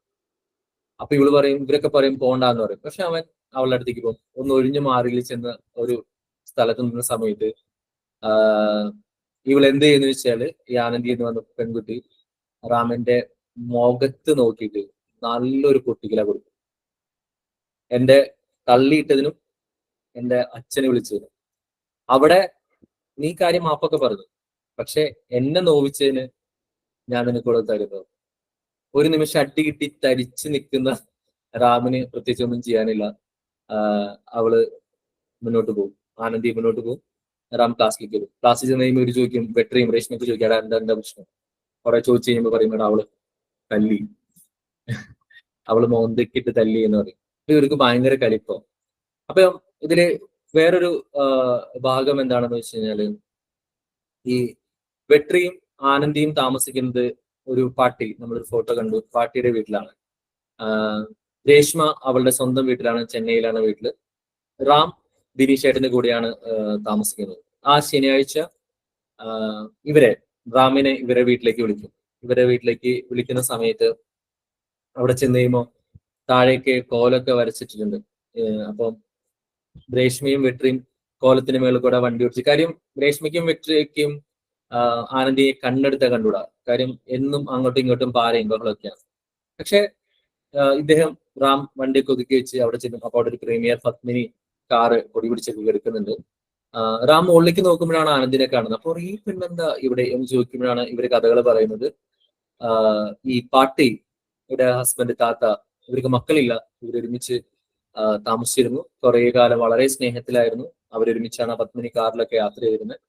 ഇടയ്ക്ക് വെച്ച് താത്ത മരണപ്പെട്ടു പോയി, ഒറ്റയ്ക്കായി. അപ്പൊ നാട്ടിൽ പോകാൻ താല്പര്യമില്ലാത്തതുകൊണ്ട് ഗസ്റ്റിനെ വേണം എന്നുള്ള രീതിയിൽ നിൽക്കുമ്പോഴാണ് ആനന്ദി അവിടെ വന്ന് റൂം എടുക്കുന്നതും പിന്നീട് അവര് അവിടെ താമസിക്കുന്നതും. അതിനുശേഷം വാടക കുറയാൻ വേണ്ടിയിട്ട് അടുത്ത ആളെ നോക്കുന്ന സമയത്താണ് വെട്രി അവിടെ താമസിക്കുന്നത്. പാട്ടി വളരെ സ്നേഹനിധിയായ ഒരു സ്ത്രീയാണ്. ഇവർക്കുള്ള ഭക്ഷണവും കാര്യങ്ങളൊക്കെ ഉണ്ടാക്കി കൊടുക്കും. ആനന്ദിയെ ഭയങ്കര കാര്യമാണ്. ബാക്കിയുള്ളവർ എന്ത് കുറ്റം വന്നാലും ആനന്ദി ഇവർ ചെയ്യില്ല. കാര്യം ആനന്ദിയുടെ ഏറ്റവും വലിയ പ്രത്യേകത, അവൾ അതിരാവിലെ ജോലിക്കിറങ്ങും. ഒരു സെക്കൻഡ് പോലും പാഴാക്കാതെ നിരവധി ജോലികൾ ചെയ്യുകയും പൈസ ഉണ്ടാക്കുകയും ഒക്കെ ചെയ്യുന്നുണ്ട്. അതൊക്കെ എന്തിനാണെന്ന് ഇവർ പലപ്പോഴും ചിന്തിക്കുന്നുണ്ട്. കാര്യം ഒരു സ്റ്റുഡന്റിന് ഇത്രയും പൈസ ഉണ്ടാക്കേണ്ട ആവശ്യം എന്താണ്? 1 രൂപ പോലും കളയില്ല. ഓരോ സ്ഥലത്തും ഈ കാറ്ററിംഗ് പോലുള്ള ജോലികളൊക്കെ പിടിച്ച് അതൊക്കെ ചെയ്തു കൊടുക്കുന്ന ഒരു ക്യാരക്ടറാണ് ആനന്ദിയുടെ. അങ്ങനെ ആ വീട്ടിൽ വെച്ച് ഇവര് പരിചയപ്പെടുന്നു, പാട്ടിനെ കാണുന്നു. പിന്നീട് ഉണ്ടാവുന്ന സംഭവം, ഞാൻ കുറച്ചും കൂടി മല്ലിയുടെ കഥയിലേക്ക് വരാം എന്ന് വിചാരിക്കുന്നു. ബാക്കിയുള്ള കഥ നിങ്ങൾ വായിക്കാം. മല്ലി ട്രാൻസ്ജെൻഡർ ആണ് ഞാൻ പറഞ്ഞല്ലോ. അപ്പൊ ഇവന്റെ പോക്കറ്റൊക്കെ കീറി ഭയങ്കര ഇത് കീറി എടുത്തു കൊണ്ടുപോയി. ഇവൻ ആകെ വിഷമിച്ചെന്നൊക്കെ അറിയാം. പിറ്റേ ദിവസം ഇവൻ വീണ്ടും ഗുണ്ടി റെയിൽവേ സ്റ്റേഷനിൽ വരുന്ന സമയത്ത് ഇവന്റെ അടുത്തേക്ക് വരും. വന്നിട്ട് ഇവന്റെ കയ്യിൽ ഒരു പെട്ടി, ഒരു തകരപ്പെട്ടി പോലെ സാധനം കൊടുക്കും. കൊടുത്തു കഴിയുമ്പോൾ ഇവൻ ചോദിക്കും, എന്തിനാ നിങ്ങൾ ഇത് എനിക്ക് തന്നെ, ഇതിലെന്താണ്? അപ്പോ അവള് പറയും, ഇതിലെന്റെ തുപ്പലമാണ്. കാര്യം നിങ്ങൾക്കറിയാം ഈ ട്രാൻസ്ജെൻഡേഴ്സ് ഒക്കെ ഇങ്ങനെ തുപ്പിയൊക്കെ നടക്കുന്നുണ്ട്. അപ്പൊ ഇവരോട് പറയും, ഇത് എന്റെ തുപ്പലമാണ്, ഞാൻ തുപ്പിയിട്ടതാണെന്ന് പറയും. അപ്പൊ ഇവൻ താഴെ വെക്കാൻ നോക്കുമ്പോൾ ഇവള് നോക്കുന്നുണ്ട്, കളയാൻ നോക്കുന്നുണ്ട്. കാര്യം ഇവന്റെ കൂടെ തന്നെ ഇവള് ട്രെയിനിൽ കയറും. ഇവൻ വണ്ടിയിൽ ഇരിക്കുന്നുണ്ടെങ്കിലും ഇത് കളയാനും പറ്റുന്നില്ല. ഇവൻ അങ്ങനെ ആലോചിക്കുന്നുണ്ട്, ഒരു ട്രാൻസ്ജെൻഡറിന്റെ ഒരു എന്താ പറയാ പെട്ടിയൊക്കെ തൂക്കി ഞാൻ എന്തിനാ നടക്കണേ എന്നൊക്കെ അവൻ ചിന്തിക്കുന്നുണ്ട്. അങ്ങനെ ഈ വണ്ടി പോകുന്നു, അവിടെ എത്തുന്നു. ഇവൻ പോകുന്ന വഴിക്ക് ഇവള് പിന്നെയും ഫോളോ ചെയ്യണം. ഇവൻ എവിടെ ഇടാൻ പറ്റുന്നില്ല. അങ്ങനെ ഫോളോ ചെയ്ത് ഇവൻ കോളേജിൽ കയറുന്നവരെ ഇവളിങ്ങനെ ഫോളോ ചെയ്തുകൊണ്ടിരിക്കും. അങ്ങനെ കോളേജിൽ കയറിയ ഉടനെ തന്നെ ഈ പെണ്ണ് മല്ലി എന്ന് പറഞ്ഞ ട്രാൻസ്ജെൻഡർ പോകും. ആ സമയത്ത് ഇവൻ എന്ത് ചെയ്തെന്ന് വെച്ചാൽ ഈ പെട്ടി നേരെ വേസ്റ്റ് ബോക്സിൽ ഇട്ടിട്ട് ഇവൻ ക്ലാസ്സിൽ കയറി പോകുന്നു. വെട്രിയോടും രശ്മിയോടും ഇവർ പറയുന്നു, ഉണക്കഭാഗത്തില് ഇവര് ഉച്ചയ്ക്ക് ഗ്യാപ്പില് ഭക്ഷണം കഴിക്കാനായിട്ട് ചെല്ലുന്ന സമയത്ത് ഈ ഒരു കഥ പറയും, ഇങ്ങനൊരു പെട്ടി തന്നു. അപ്പം രശ്മിയും വെട്രിയും പറയണം, നീ അതിന്റെ ഉള്ളിൽ എന്താണെന്ന് നോക്കാതെ എന്തുകൊണ്ട് കളഞ്ഞ്? പിന്നീട് പിന്നെ നോക്കുമ്പോ ചെയ്യുന്ന സമയത്ത് ഇവര് നോക്കുന്ന സമയത്ത് എന്താ പറയാ, അത് അവിടെ ക്ലീൻ ചെയ്തു എന്ന് പറയും. പക്ഷെ ഏറ്റവും ഇതിനകത്തൊരു ട്വിസ്റ്റ് എന്താണെന്ന് വെച്ച് കഴിഞ്ഞാല്, ആ സമയത്ത് ആനന്ദി വന്നിട്ട് ഈ പെട്ടി ഇവന്റെ കയ്യിൽ വെച്ച് കൊടുക്കും. കാരണം ചില ചേച്ചിമാര് ഈ വേസ്റ്റ് ബോക്സ് ഒക്കെ ക്ലീൻ ചെയ്യുന്ന സമയത്ത് ഈ പെട്ടി അതിന് കിട്ടി. അവര് തുറന്നു നോക്കി കഴിഞ്ഞപ്പോ അതില് കുറച്ച് പൈസ ഉണ്ടായിരുന്നു. അപ്പൊ അതുകൊണ്ട് നേരെ റിസപ്ഷനിസ്റ്റിനെ ഏൽപ്പിച്ചു. ആനന്ദി ഇവരുടെ അടുത്ത് വന്നിട്ട് ഇവരുടെ കയ്യിൽ ഇത് കൊടുത്തിട്ട് പറയും, തുറന്നു നോക്കാൻ പറയും. അങ്ങനെ തുറന്നു നോക്കുന്ന സമയത്ത് നമ്മുടെ റാമിന്റെ പോക്കറ്റിൽ നിന്ന് എടുത്ത 100 രൂപയും കുറെ 10 രൂപ നോട്ടുകളും അതിന്റെ ഉള്ളിലുണ്ടായിരുന്നു. ഒപ്പം ഒരു കത്ത് തമിഴിലാണ്. അപ്പൊ ആ സമയത്ത് രേഷ്മ എടുത്തിട്ട് കത്ത് വായിക്കും. ആ കത്തിൽ ഇങ്ങനെയാണ് എഴുതിയിരിക്കുന്നത്, നിന്നെ കണ്ടപ്പോ ഞാൻ ആരെയും ഉപദ്രവിക്കാറില്ല. നിന്നെ കണ്ടപ്പോ എനിക്ക് കണ്ട വഴി തന്നെ നിന്നെ ഉപദ്രവിക്കണമെന്ന് എനിക്ക് തോന്നി. നിന്റെ പോക്കറ്റിൽ നിന്ന് എടുത്ത 100 രൂപയും നിനക്ക് ഷർട്ട് വാങ്ങാൻ വേണ്ടിയിട്ടുള്ള കാശും ഞാൻ അതിനകത്ത് വെച്ചിട്ടുണ്ട്. കുറെ 10 രൂപ നോട്ടുകളാണ് ഇവര് തെണ്ടി യാചിച്ച് കിട്ടുന്ന പൈസയാണ് അതിനകത്ത് ഉള്ളത്. അങ്ങനെ ഇവനാകെ റാമിന് സങ്കടമാവും, എന്താണ് ഇങ്ങനെ ഒന്നും മനസ്സിലാവുന്നില്ല. പിറ്റേ ദിവസം അവൻ വീട്ടിൽ ചെന്ന് ബിനീഷേനോട് കാര്യങ്ങളൊക്കെ പറയും. അങ്ങനെ ആ സമയത്ത് തന്നെ വേറൊരു കാര്യങ്ങൾ നടക്കും. ആനന്ദി ഇവരുടെ അടുത്ത് കൊടുക്കുമ്പോൾ ഇവർ 3 പേര് നിൽക്കണം. അപ്പൊ ഇവരോട് ഭയങ്കര കലിപ്പായിട്ട് നിൽക്കുന്ന സമയമാണ്. അപ്പം മുമ്പ് പാർട്ടിയോട് ഇവർ പരാതി പറയുന്നുണ്ട്. പണ്ട് ഈ കോളേജിൽ DFM-ല് വെട്രിയും രേഷ്മയും അഡ്മിഷന് വേണ്ടി തന്ന സമയത്ത് ആനന്ദിയാ തടഞ്ഞത്. പക്ഷെ പിന്നീട് ഇവർ സംസാരിച്ച് ഇവരൊരു കമ്പനി ആവുന്ന മോഡല് ആനന്ദി പറയും, നിനക്ക് എന്താ നീ എന്നെ കുറ്റം പറയുന്നത്? അവർ വിചാരിച്ചിരുന്ന ഒരു രാഷ്ട്രീയ നേതാവ് പറഞ്ഞിട്ട് അവിടെ അഡ്മിഷൻ കിട്ടിയത്. പക്ഷെ ആനന്ദി പറയും അങ്ങനെയല്ല, രാഷ്ട്രീയ നേതാക്കളുടെ ഒക്കെ റെക്കമെൻഡേഷൻ ഉണ്ടെങ്കിൽ ശ്രീനിവാസൻ സാർ എന്തായാലും നിങ്ങളെ കയറ്റൂല. ശരിക്കും 2 വേക്കൻസി വന്നു. ആ സമയത്ത് ഞാനാണ് റെക്കമെൻഡ് ചെയ്തിട്ട് വെട്രിനെയും രേഷ്മേനെയും കേൾക്കുന്നത്. വെട്രി രേഷ്മയുടെ റിലേഷൻ എങ്ങനെയാണെന്ന് വെച്ചാൽ അതും കൂടി മനസ്സിലാക്കണം എന്നുള്ളതാണ്. രേഷ്മയുടെ റിലേഷൻ എന്ന് വെച്ചാൽ വെട്രിയുടെ അച്ഛൻ 2 കല്യാണം കഴിച്ചു. ആദ്യത്തെ കല്യാണത്തിലാണ് വെട്രി, രണ്ടാമത്തെ കല്യാണത്തിലുള്ളതാണ് രേഷ്മ. പക്ഷെ ഇവര് ഒരു സഹോദരങ്ങളെ പോലെ. അച്ഛൻ പുതിയ ഭാര്യയുടെ കൂടെ, അത് രേഷ്മയുടെ അമ്മയുടെ കൂടെയാണ്. എങ്കിലും ഇവര് ഭയങ്കര കമ്പനി ആയിട്ടൊക്കെയാണ് നടക്കുന്നത്. വീണ്ടും മല്ലിയിലേക്ക് വരാം. അപ്പോ പിറ്റേ ദിവസം മല്ലി ഇവരെ റെയിൽവേ സ്റ്റേഷനിൽ, ഗുണ്ടി റെയിൽവേ സ്റ്റേഷനിൽ ഒരു സമോസ വിൽക്കുന്ന ചേച്ചിയുണ്ട്. അപ്പം ചേച്ചിയുടെ അടുത്ത് നിൽക്കുന്ന സമയത്ത് മല്ലിനെ കണ്ടു. അപ്പൊ ഈ പറഞ്ഞ ട്രാൻസ്ജെൻഡേഴ്സ് എല്ലാവരും നിരന്നിരിക്കുകയാണ്. അപ്പൊ അവിടെ ചെന്നിട്ട് ട്രാൻസ്ജെൻഡർ ഈ മല്ലിയെ വിളിച്ചതിന് സമയത്ത് ഓരോ നല്ല സുന്ദരനായ ഒരു ചെറുപ്പക്കാരൻ, താടിയൊക്കെ വെച്ച ചെറുപ്പക്കാരൻ, എല്ലാവരും തിരിഞ്ഞു നോക്കി എന്നെയാണെന്ന്. അപ്പൊ പറഞ്ഞു ഇല്ല മല്ലിനെയാണെന്ന് പറഞ്ഞു. അപ്പൊ പറയാടി നിന്നെ വിളിക്കുന്നത്, നീ ചെല്ലാൻ പറഞ്ഞു. മല്ലി വന്നിട്ട് ഇവൻ മല്ലിയോട് ചോദിച്ചു, എന്തിനു നീ എനിക്ക് പൈസ തന്നു, എന്തിനാണ് ആ പൈസ തന്നത്? അപ്പൊ പറഞ്ഞു അത് ഞാൻ അവിടെ കത്തിൽ എഴുതിയിട്ടുണ്ടായിരുന്നല്ലോ എന്ന് പറയും. അപ്പൊ അവൻ പറഞ്ഞു എനിക്ക് തമിഴ് വായിക്കാൻ അറിയില്ല. അപ്പൊ പറഞ്ഞു നിന്റെ ഷർട്ട് ഞാൻ കീറി, ആ ഷർട്ടിനുള്ള മേടിക്കാനുള്ള പൈസയാണ് നീ എന്താ പറയാ അപ്പൊ അവൻ ചോദിക്കും എന്തുകൊണ്ടാണ് എന്നെ തല്ലണമെന്ന് തോന്നിയത്? അപ്പൊ അവൻ അതിന് മറുപടി ഒന്നും പറയുന്നില്ല. അങ്ങനെ അവൻ പറഞ്ഞു ഇല്ല ഇത് ശരിയാവത്തില്ല, എനിക്ക് ഷർട്ട് മേടിക്കാൻ പീറ്റർ ഇംഗ്ലണ്ടിന്റെ ഷർട്ട് ഇത്രയും കാശിന് കിട്ടുന്ന നിന്നോട് ആരാ പറഞ്ഞു? നീ ഒരു കാര്യം ചെയ്യ, എനിക്ക് ഷർട്ട് വാങ്ങി തന്നാൽ മതി, അവിടെ പൈസ കൊടുത്താൽ മതി എന്ന് പറഞ്ഞു. എന്റെ കൂടെ വരാൻ പറയും. അവൾ ആകെ ഞെട്ടും. നീ എന്റെ കൂടെ വാ, നമുക്ക് ടി നഗറിൽ പോവാം, ടി നഗറിൽ പോയിട്ട് ഷോപ്പിൽ നിന്ന് ഷർട്ട് വാങ്ങാം. അപ്പൊ അവൾക്ക് അതൊരു പുതിയത്, അവൾ ആകെ സംശയിച്ചേക്കും. ഇല്ല നീ വന്നേ പറ്റൂ എന്ന് പറയും. അങ്ങനെ ഈ മല്ലിയേയും കൊണ്ട് നമ്മുടെ നായകൻ ടി നഗറിലേക്ക് പോവാണ്. നിങ്ങൾക്കറിയാം ഒരു ട്രാൻസ്ജെൻഡറേയും കൊണ്ട് നടക്കുന്നത് കണ്ടു കഴിഞ്ഞാൽ എല്ലാവരും പരിഹാസത്തോടെ നോക്കുന്നു. പക്ഷെ റാം അതൊന്നും കാര്യമാക്കുന്നില്ല. മല്ലിക്ക് ആകെ ഒരു ചമ്മലുണ്ട്. അവര് ടി നഗറിലെ അത്യാവശ്യം കൊള്ളാവുന്ന ഒരു ഷോപ്പിലേക്ക് കയറുന്നു. എല്ലാവരും തുറിച്ചു നോക്കുന്നു, എല്ലാവരും കളിയാക്കുന്ന രീതിയിലൊക്കെ നോക്കുന്നുണ്ട്. ആ സമയത്ത് റാമ് ഈ ഷർട്ടിന്റെ സെക്ഷനിലേക്ക് നോക്കിയിട്ട് അവിടെ പോകുന്നു. അവളോട് പറയും നോക്കി ഒരു ഷർട്ട് സെലക്ട് ചെയ്യാൻ പറഞ്ഞു. ആ 2 പേർക്കും ഇഷ്ടപ്പെട്ട ഒരു ഷർട്ട് എടുക്കുന്നു. അത് കഴിഞ്ഞ് റാം അവളോട് പറയും വരി എനിക്കൊരു സാരി വാങ്ങണം, എൻ്റെ ഒരു ഫ്രണ്ടിന് കൊടുക്കാനാണ്, അതൊന്ന് ചൂസ് ചെയ്യാൻ എന്നെ സഹായിക്കുമെന്ന് പറയും. പക്ഷെ ഇഷ്ടത്തോടെ മല്ലി കൂടെ പോയി സാരിയുടെ സെക്ഷനിൽ ചെല്ലുന്നു. അവിടുന്ന് ഒരു സാരി പിക്ക് ചെയ്യുന്നു, കൊടുക്കുന്നു. തിരിച്ചു വരുന്ന സമയത്ത് അവരൊരു ചായയിൽ കയറി ചായ കുടിക്കണം. കാര്യം മല്ലിക്ക് അതൊരു പുതിയ അനുഭവമാണ്. കാരണം അങ്ങനെ അറിയാലോ ഒരു ട്രാൻസ്ജെൻഡറെ കൊണ്ടും ആരും നടക്കില്ല.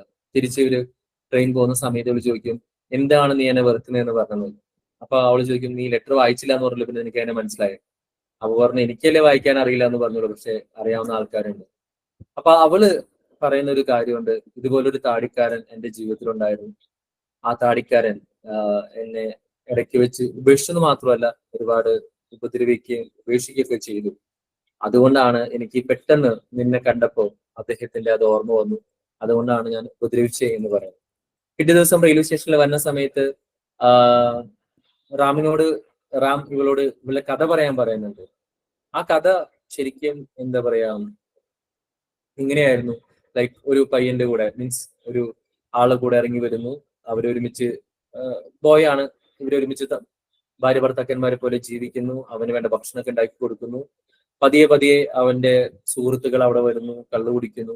ഒരു രാത്രിയില് ഈ അറുവാണി അല്ലെങ്കിൽ ഈ പറഞ്ഞ മല്ലി എന്ന് പറഞ്ഞിനെ അവരുടെ കൂട്ടുകാർ ചെന്ന് ക്രൂരമായി സെക്ഷലി അബ്യൂസ് ചെയ്യുന്ന സമയത്ത് അവളുടെ നിലവിളി ഉയർന്നപ്പോ ഒത്തിപ്പിടിച്ചത് ആ കരങ്ങളായിരുന്നു. ആരുടെ? ഇവളേറെ സ്നേഹിക്കുന്ന ആളുടെയാണ്. അവൾക്ക് അന്ന് തിരിച്ചറിഞ്ഞു ആ കൈയുടെ മണം, നമുക്ക് ഏറ്റവും പ്രിയപ്പെട്ടവരുടെയൊക്കെ മണം നമുക്ക് അറിയാൻ പറ്റുമല്ലോ. അപ്പൊ ആ മണത്തിൽ അവള് തിരിച്ചറിഞ്ഞു ഇത് താൻ സ്നേഹിച്ചിരുന്ന അല്ലെങ്കിൽ സ്നേഹിക്കുന്ന താൻ ഏറ്റവും പ്രിയപ്പെട്ട് ആർക്ക് വേണ്ടി എന്റെ വീടും കുടുംബമൊക്കെ ഉപേക്ഷിച്ചു വന്നോ അയാൾ തന്നെയാണ് എന്നെ ഇതിനു വേണ്ടി കൊടുത്തേ എന്നുള്ള വലിയ സത്യം മനസ്സിലാക്കാണ്. ആ രാത്രിയിൽ ക്രൂരമായി ഉപദ്രവിച്ച് ഒരു റെയിൽവേ സ്റ്റേഷന്റെ പൂനെയിൽ ഉപേക്ഷിച്ചിട്ട് അവർ കടന്നു കളയാണ്. അവിടെ നിന്ന് ബാക്കിയുള്ള ട്രാൻസ്ജെൻഡേഴ്സ് ആണ് ഇവളെ എടുക്കുകയും ജീവിതത്തിലേക്ക് കൊണ്ടുവരികയും ചെയ്തു. അത് കേട്ടപ്പോൾ റാമിന് ഭയങ്കര സങ്കടവും വിഷമവും ഒക്കെ വന്നു. അവളോടൊരു സഹതാപവും അനുതാപവും ഒക്കെ അവർക്ക് തോന്നി. ഇൻ ദ സെയിം ടൈം നമ്മുടെ അപ്പുറത്ത് അവരുടെ സൗഹൃദം, ആനന്ദിയും ഇവരുമായിട്ടുള്ള സൗഹൃദമൊക്കെ നല്ല രീതിയിൽ മുന്നോട്ട് പോകുന്നുണ്ട്. പക്ഷെ മറ്റേ രേഷ്മ ആനന്ദിക്ക് ഒരു പണി കൊടുക്കാനായിട്ട് തീരുമാനിക്കുന്നുണ്ട്. കാര്യം വെച്ചാല് രേഷ്മ അന്ന് ഉപദ്രവിച്ചിട്ടുണ്ട്. അത് കുറച്ച് മുമ്പാണ് ഉപദ്രവിക്കാൻ വേണ്ടിയിട്ട് ഇവരെ വീട്ടിൽ വരുന്ന സമയത്ത്, അത് കുറച്ച് ലോങ് സ്റ്റോറിയാണ് എങ്കിൽ പോലും അവര് ഉപദ്രവിക്കാനായിട്ട് ചെയ്തൊരു പരിപാടി വെച്ചാൽ ഈ നമുക്ക് എനിക്ക് തോന്നുന്നു അവരതിനൊരു പ്രത്യേക ഒരു പൊടിയുടെ പേര് പറഞ്ഞു, നമ്മുടെ നാഗരിന പൊടി പോലെ. അത് അവളെ കുളിക്കുന്ന തോർത്തുകൊണ്ട് തേക്കുകയും അവളത് എന്താ പറയാ തോർത്ത് കഴിഞ്ഞ സമയത്ത് ചൊറിഞ്ഞിട്ട് പിന്നീട് ഇത് ആരാ ചെയ്തെന്ന് ചോദിക്കുമ്പോൾ വെട്രി രേഷ്മേനെ ഒറ്റ കൊടുക്കുകയും രേഷ്മയുടെ മേത്ത് പൊടി അരിക്കാൻ വേണ്ടി ചെയ്യും. അവിടെ ഒരു ബഹളമാവും. ആ ബഹളത്തിന്റെ സമയത്ത് ഇവരുടെ ബഹളം കേട്ട് അവരുടെ അടുത്തുള്ള തേനീച്ചക്കൂട് ഇളകുകയും ഇവരെല്ലാവരും കുത്തി ഹോസ്പിറ്റലൈസ് ചെയ്യുകയും ചെയ്യും. അപ്പൊ അവിടെ വെച്ചിട്ടാണ് ഇവര് കഥകളൊക്കെ പറയുന്നതും ഇവര് വീണ്ടും ഒരു നല്ലൊരു ഫ്രണ്ട്ഷിപ്പിലേക്ക് അവര് വരികയും ചെയ്യുന്നു. പിന്നീട് അവരുടെ ഫ്രണ്ട്ഷിപ്പിന്റെ കുറച്ച് തലങ്ങള് മുന്നോട്ട് പോവുകയാണ്. ഇതിൽ തന്നെ ഒരു ഇൻസിഡന്റ് ഉണ്ടാവുന്നുണ്ട്. ഇവരോട് ഒരു ഫിലിം ഷൂട്ട് ചെയ്യാൻ വേണ്ടിയിട്ട് പറയുന്നുണ്ട്. അപ്പൊ ആ സമയത്ത് ബാക്കി എല്ലാവരും മൂവി ഷൂട്ട് ചെയ്യുന്ന സമയത്ത് റാം ഷൂട്ട് ചെയ്തത് അവർക്ക് കൊടുത്ത സിറ്റുവേഷൻ ഇതായിരുന്നു. നമ്മുടെ ഒരു പെൺകുട്ടിയോട്, ഒരു പയ്യൻ ഒരു പെൺകുട്ടിയോട് ഇഷ്ടം പറയുന്നതാണ്. റാം അന്ന് ഷൂട്ട് ചെയ്തത് മല്ലിയുടെ സ്റ്റോറി വെച്ചിട്ട് ഒരു ഇതായിരുന്നു. ഒരു ട്രാൻസ്ജെൻഡറുടെ അടുത്ത് ഒരു പെൺകുട്ടീനെ എന്നും കാണുന്നു, ഒരു ദിവസം എല്ലാ ദിവസവും കാണുന്നുണ്ട്, പൂവൊക്കെ കൊടുക്കുന്നുണ്ട്. ഒരു ദിവസം അവളോട് ഇഷ്ടം തുറന്ന് പറയുമ്പോൾ ആ സുന്ദരിയായ സ്ത്രീ തിരിച്ചു പറയും ഞാനൊരു ട്രാൻസ്ജെൻഡർ ആണ്. അവൾ വിചാരിക്കും അതോടുകൂടി ആ ബന്ധം തകർന്നു. പിറ്റേ ദിവസം കാണുമ്പോൾ ഈ പയ്യൻ അവളോട് പറയാണ് നീ ട്രാൻസ്ജെൻഡർ ആണെങ്കിലും കുഴപ്പമില്ല, ഞാൻ നിന്റെ ബോഡീനെയല്ല സ്നേഹിച്ചത്, നിന്നെയാണ് സ്നേഹിച്ചത് എന്ന് പറഞ്ഞ് ആ ഒരു ബന്ധം അതിനകത്തേക്ക് ഉടലെടുക്കുന്നത്. ഇങ്ങനെ കഥ മുന്നോട്ട് പോകുന്നു. മുന്നോട്ട് പോകുന്ന സമയത്ത് ഒരേ സമയം ഈ പറഞ്ഞ മല്ലി എന്ന് പറഞ്ഞ സ്ത്രീക്ക് ഇദ്ദേഹത്തോട് ഒരു താല്പര്യം തോന്നുന്നുണ്ട്. ഒരു ദിവസം നമ്മുടെ എന്താ പറയുക ബെഞ്ചില് റാം ഒരു ദിവസം ബോറടിച്ചിരുന്നപ്പോൾ എഴുതിയിട്ടുണ്ട്. അപ്പം ഈ ബെഞ്ചിലാണ് ഇവൻ വന്നിരിക്കാറൊക്കെ ഉള്ളത്. അപ്പം ഇതേ സമയം തന്നെ ആനന്ദിയുമായിട്ടുള്ള ഒരു കണക്ഷനും മുന്നോട്ട് പോകുന്നുണ്ട്.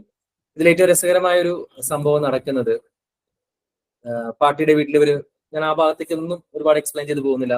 പാർട്ടിയുടെ ഇവര് ഒരുപാട് കൂടുന്നു, ഇവര് ഭയങ്കര കമ്പനി. അങ്ങനെ പാർട്ടി, രേഷ്മ, വെട്രി, ആനന്ദി ഇവര് ഭയങ്കര സെറ്റ് ആവാണ്. അങ്ങനെ ഇരിക്കുമ്പോഴാണ് പാർട്ടിയുടെ ഗ്രാമത്തിലേക്ക് വിളിക്കുന്നത്. കാര്യം എല്ലാ വർഷവും പാർട്ടി ഗ്രാമത്തിൽ പോകും. ആനന്ദി ഒരുപാട് തവണ പോയിട്ടുണ്ട്.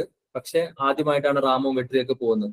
അപ്പൊ ഇവര് ട്രെയിൻ ബുക്ക് ചെയ്തിട്ട് ഗ്രാമത്തിലേക്ക് പോകാനുള്ള ട്രെയിൻ എല്ലാം ബുക്ക് ചെയ്ത് റെഡിയാവും. അങ്ങനെ പക്ഷെ ആനന്ദി പറയും എനിക്ക് ഒരു സ്ഥല കച്ചവടം ഉണ്ട്, അപ്പൊ സ്ഥലം കാണിച്ചിട്ട് ഞാൻ വരാമെന്ന് പറയും. അങ്ങനെ ഇവര് റെയിൽവേ സ്റ്റേഷനിൽ എല്ലാവരും കാത്തിക്കാണ്. ആനന്ദിനെ വിളിച്ചിട്ട് ഫോൺ എടുക്കുന്നില്ല. കുറെ നേരം വിളിച്ചു, ഇപ്പൊ വരാന്ന് പറയും. പക്ഷെ ട്രെയിൻ പുറപ്പെടാറായി. അപ്പൊ വിളിച്ചു കഴിഞ്ഞപ്പോഴും അവൾ വരാന്ന് പറഞ്ഞു. പക്ഷെ പിന്നീട് അവൾ ഫോൺ എടുക്കുന്നില്ല. അങ്ങനെ നമ്മുടെ റാമും രേഷ്മി എല്ലാവരും ട്രെയിനിൽ കയറി അവൾ പോണെങ്കിൽ പോട്ടെ, അവൾ ഇപ്രാവശ്യം പറ്റിച്ചു എന്ന് പറഞ്ഞ് ഒഴിവാക്കുന്ന സമയത്ത് കുറച്ച് കഴിഞ്ഞ് നോക്കുമ്പോൾ ആനന്ദി റെയിൽവേ സ്റ്റേഷനിലേക്ക് ഓടി വരാണ്. അപ്പൊ അവള് ഫോൺ വിളിക്കും റാമിന്.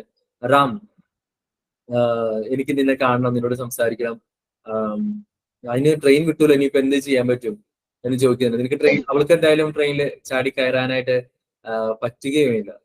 അപ്പോ റാം ഒരു ഓഫർ വയ്ക്കും, എനിക്ക് ഇവിടെ നിന്നുള്ള കംപ്ലീറ്റ് എക്സ്പെൻസും അവിടെ എത്താനുള്ള എക്സ്പെൻസ് നീ എടുക്കുകയാണെങ്കിൽ ഞാൻ ട്രെയിനിൽ നിന്ന് ചാടാന്ന് പറയും. അപ്പൊ പറയും നീ ചാടിക്കോളാൻ പറയും. അങ്ങനെ റാം ട്രെയിനിൽ നിന്ന് ചാടുകയാണ്. വളരെ റിസ്ക് എടുത്ത് ചാടുന്നു. ഓടിക്കരച്ച് ഒരു കണക്കിനെ പിടിച്ചു നിൽക്കുന്നു. ഇവര് ഒരുമിച്ച് നിൽക്കുകയാണ്. കാര്യം ആ ട്രെയിൻ പോയി. അപ്പൊ അടുത്ത ട്രെയിൻ എപ്പോഴാണെന്ന് ചോദിക്കുന്ന സമയത്ത് കൊല്ലത്തേക്ക് പോകുന്ന ഒരു ട്രെയിൻ, ഒരു തിരുവനന്തപുരം ഏതൊരു സ്റ്റേഷനിൽ പോയിട്ട് അവിടെ നിന്ന് അടുത്ത ബസ് പിടിച്ച് പോകണം. ആ ട്രെയിൻ 4 മണിക്കാണ്. ടിക്കറ്റ് എല്ലാം ആനന്ദിയെ കൊണ്ടിരിപ്പിക്കുന്നു. പിന്നെ ഇവര് തമ്മിലുള്ള ജേർണിയാണ്. ആ സമയത്ത് ഇവൻ വിളിച്ചു പറയുന്നുണ്ട്, ഇനി നിങ്ങൾ പൊയ്ക്കോ, ഞങ്ങൾ വന്നേക്കാം, കറക്റ്റായിട്ട് അപ്ഡേറ്റ് ചെയ്യാം. കാര്യം ആനന്ദിക്ക് ഈ വീട്ടിൽ പോയി വഴി അറിയാവുന്നതുകൊണ്ട് വലിയ കുഴപ്പമില്ല എന്ന് പറഞ്ഞു. അങ്ങനെ 4 മണിക്കുള്ള ട്രെയിനിൽ ഇവര് കയറുകയാണ്. ടിക്കറ്റ് ഒക്കെ എടുത്ത് കയറി ആ ട്രെയിൻ ഇതിൽ പോകുന്ന സമയത്ത് ഇവർക്ക് സീറ്റൊന്നുമില്ല, ഭയങ്കര തിരക്കിലൊക്കെയാണ് കയറുന്നത്. അപ്പം ആനന്ദി ഇവനെ അടുത്ത് പിടിച്ചൊക്കെ ഇരുത്തുന്നുണ്ട്. അതുപോലെ തന്നെ ഇവൻ കുറെ നേരം കഴിഞ്ഞ സമയത്ത് ഡോറിൽ വന്നിരിക്കുന്ന സമയത്ത് ആനന്ദും റാമും അവിടെ കൂടെ ഇരിക്കുന്നുണ്ട്. അങ്ങനെ 10-10:30 ആകുമ്പോൾ റെയിൽവേ സ്റ്റേഷനിലേക്ക് വന്നിറങ്ങുകയാണ്. ആ റെയിൽവേ സ്റ്റേഷനിൽ വന്നിറങ്ങുന്ന സമയത്ത് പിന്നെ ഭയങ്കര രസമാണ്, വളരെ റൊമാൻറ്റിക് ആയിട്ടുള്ള കാര്യങ്ങളാണ്. അവിടെ നിൽക്കുന്ന സമയത്ത് പിന്നെ അവിടേക്കുള്ള ഈ പറഞ്ഞ ഗ്രാമത്തിലേക്ക്, അല്ലി എന്ന് പറയുന്ന ഗ്രാമത്തിലേക്കുള്ള ചോദിക്കുന്ന സമയത്ത് ആ നേരത്തെ ഒരു വണ്ടിയും അങ്ങോട്ട് പോവില്ല. കാര്യം വളരെ തിരുട്ട് ഗ്രാമങ്ങളുള്ള സ്ഥലങ്ങളാണ്. അപ്പൊ അതിലൂടെയൊക്കെ കടന്നു വേണം പോവാൻ. അപ്പൊ രാവിലെ 7 മണിക്ക് ഒരു ബസ് ഉണ്ട്. 10:30 റെയിൽവേ സ്റ്റേഷനിൽ ഇവർ എത്തി. ആ 7 മണിക്കുള്ള ബസ്സിന് പോവാം എന്ന് പറയാണ്. അപ്പൊ റാം പറയുന്നുണ്ട് നമുക്ക് ലോഡ്ജിൽ റൂം എടുക്കാം എന്ന് പറയുന്ന സമയത്ത് ആനന്ദി സംഭവിക്കുന്നില്ല, ഇല്ല ഞാൻ റൂമിലേക്ക് വരില്ല എന്ന് പറയുന്നു. പക്ഷെ പിന്നീട് അവിടെ ഒരു കള്ളുടിയൻ ഇവരെ കളിയാക്കല്ല, ആനന്ദിന്റെ അടുത്ത് പറയും മോളെ നീ അവന്റെ കൂടെ പോകരുതെന്നൊക്കെ പറയുന്നു. അപ്പൊ അയാളെ കുടിച്ചിട്ടുണ്ടെന്ന് മനസ്സിലാവും. അങ്ങനെ റാം ഒരു ഓട്ടോയിൽ കയറി ലോഡ്ജ് അന്വേഷിച്ച് നടക്കാം. അപ്പൊ മിക്ക ലോഡ്ജിലും പോകുന്ന സമയത്ത് ലോഡ്ജിലെല്ലാം അടയ്ക്കപ്പെട്ടിട്ടാണ്. അവസാനം ഇവരാകെ നിവൃത്തിയില്ലാതെ നിൽക്കുന്ന സമയത്ത് ഓട്ടോക്കാരൻ ഒരു ലോഡ്ജ് കാണിച്ചിട്ട് പറയും ആ ലോഡ്ജ് ഉണ്ട്, പക്ഷെ ഒരു പ്രശ്നമുണ്ട്, അവിടെ ആൾക്കാർ ലോഡ്ജ് എടുക്കുന്നത് ആത്മഹത്യ ചെയ്യാൻ വേണ്ടിയിട്ടാണ്. അവിടെയുള്ള ഒരുവിധപ്പെട്ട ആൾക്കാരൊക്കെ ആത്മഹത്യ ചെയ്തിട്ടുണ്ട്, ഞങ്ങൾ അവിടെ കൊടുക്കാറില്ല, പക്ഷെ ഇന്നിപ്പോ വേറെ നിവൃത്തിയില്ലാത്തതുകൊണ്ടെന്ന് പറഞ്ഞു. അപ്പൊ ആനന്ദി പേടിക്കെങ്കിലും റാം പറഞ്ഞു എന്താ നമുക്ക് നോക്കാം എന്ന് പറഞ്ഞ അവിടെ ചെല്ലുമ്പോൾ ഒരു എന്താ പറയാ ശബരിമലയ്ക്ക് വസ്ത്രമിട്ട പുര പോലെ ഒരാള് അവിടെ ഇരിക്കുന്നു. അദ്ദേഹത്തോട് ചോദിക്കും റൂമുണ്ടോ എന്ന് ചോദിക്കുമ്പോൾ റൂമുണ്ടെന്ന് പറയും. 107ാമത്തെ റൂം അവർ കാണിച്ചു കൊടുക്കും. അവർ നോക്കുമ്പോൾ താക്കോൽ എടുക്കുന്ന സമയത്ത് ആ ഒരൊറ്റ താക്കോൽ മാത്രമേ എടുത്തുള്ളൂ, ബാക്കി എല്ലാ റൂമും അവിടെ ഒഴിവാണ്.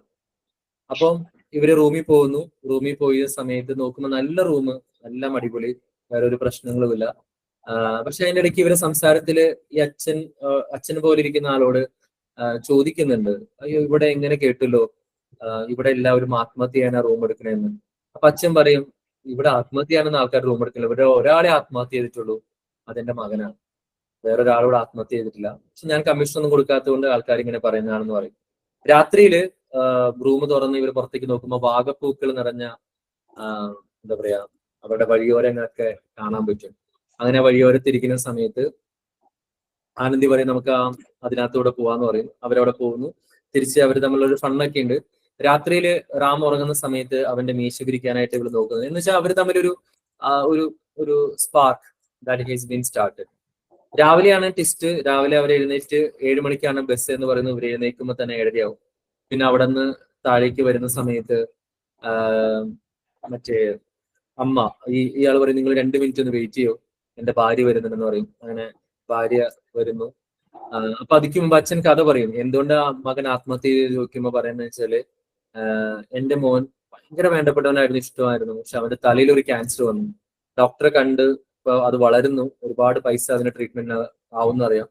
അവൻ എല്ലാ എളുപ്പവഴി നോക്കുന്ന ആളാണ്. അവനറിയാം ഈ ഉള്ള ലോഡ്ജ് പോലും വിറ്റ് ഞാൻ അവനെ ചികിത്സിക്കുന്ന അറിയാം.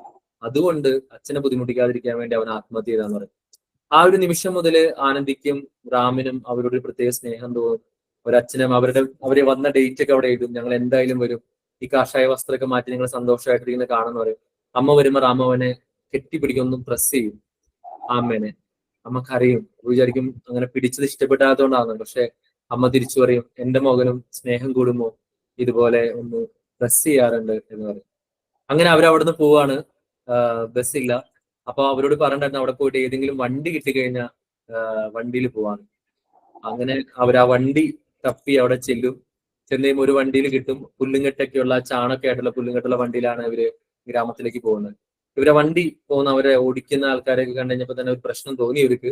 പക്ഷെ വണ്ടി കുറെ നേരം കഴിഞ്ഞ് ഒരു പ്രത്യേക സ്ഥലത്ത് എത്തിക്കഴിഞ്ഞപ്പോ വഴിയിൽ നിറച്ച ആൾക്കാർ നിൽക്കുന്നു ഇവരെ ആക്രമിക്കാൻ വേണ്ടി. അപ്പോ ഈ ലേഡി പറഞ്ഞു നീ കത്തിച്ചു വിട്ടോ എന്ന് പറഞ്ഞു. അവരെ നിർത്തണ്ടെന്ന് പറഞ്ഞു. ഇല്ല ഞാൻ അവരുടെ നെഞ്ചത്ത് കൂടെ കയറ്റിയാണ് വണ്ടി ഓടിക്കുന്നു പറയുന്നു.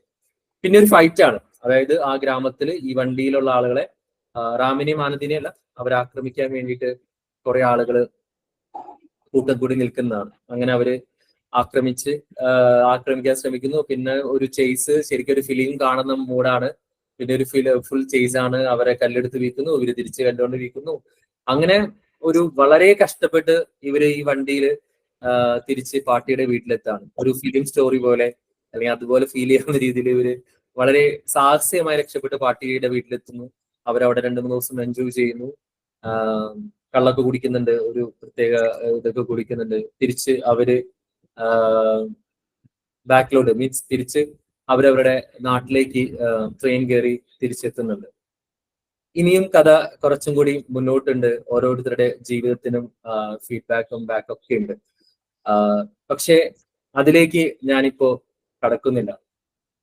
പക്ഷെ ഞാൻ ഇതിനകത്ത് ഇത് ഇനി അത്യന്തം രസകരമാണ്. ആനന്ദിക്ക് ഒരു ഫ്ലാഷ് ബാക്ക് ഉണ്ട്. ആനന്ദിയുടെ പാസ്റ്റ് അത്ര നല്ലതല്ല.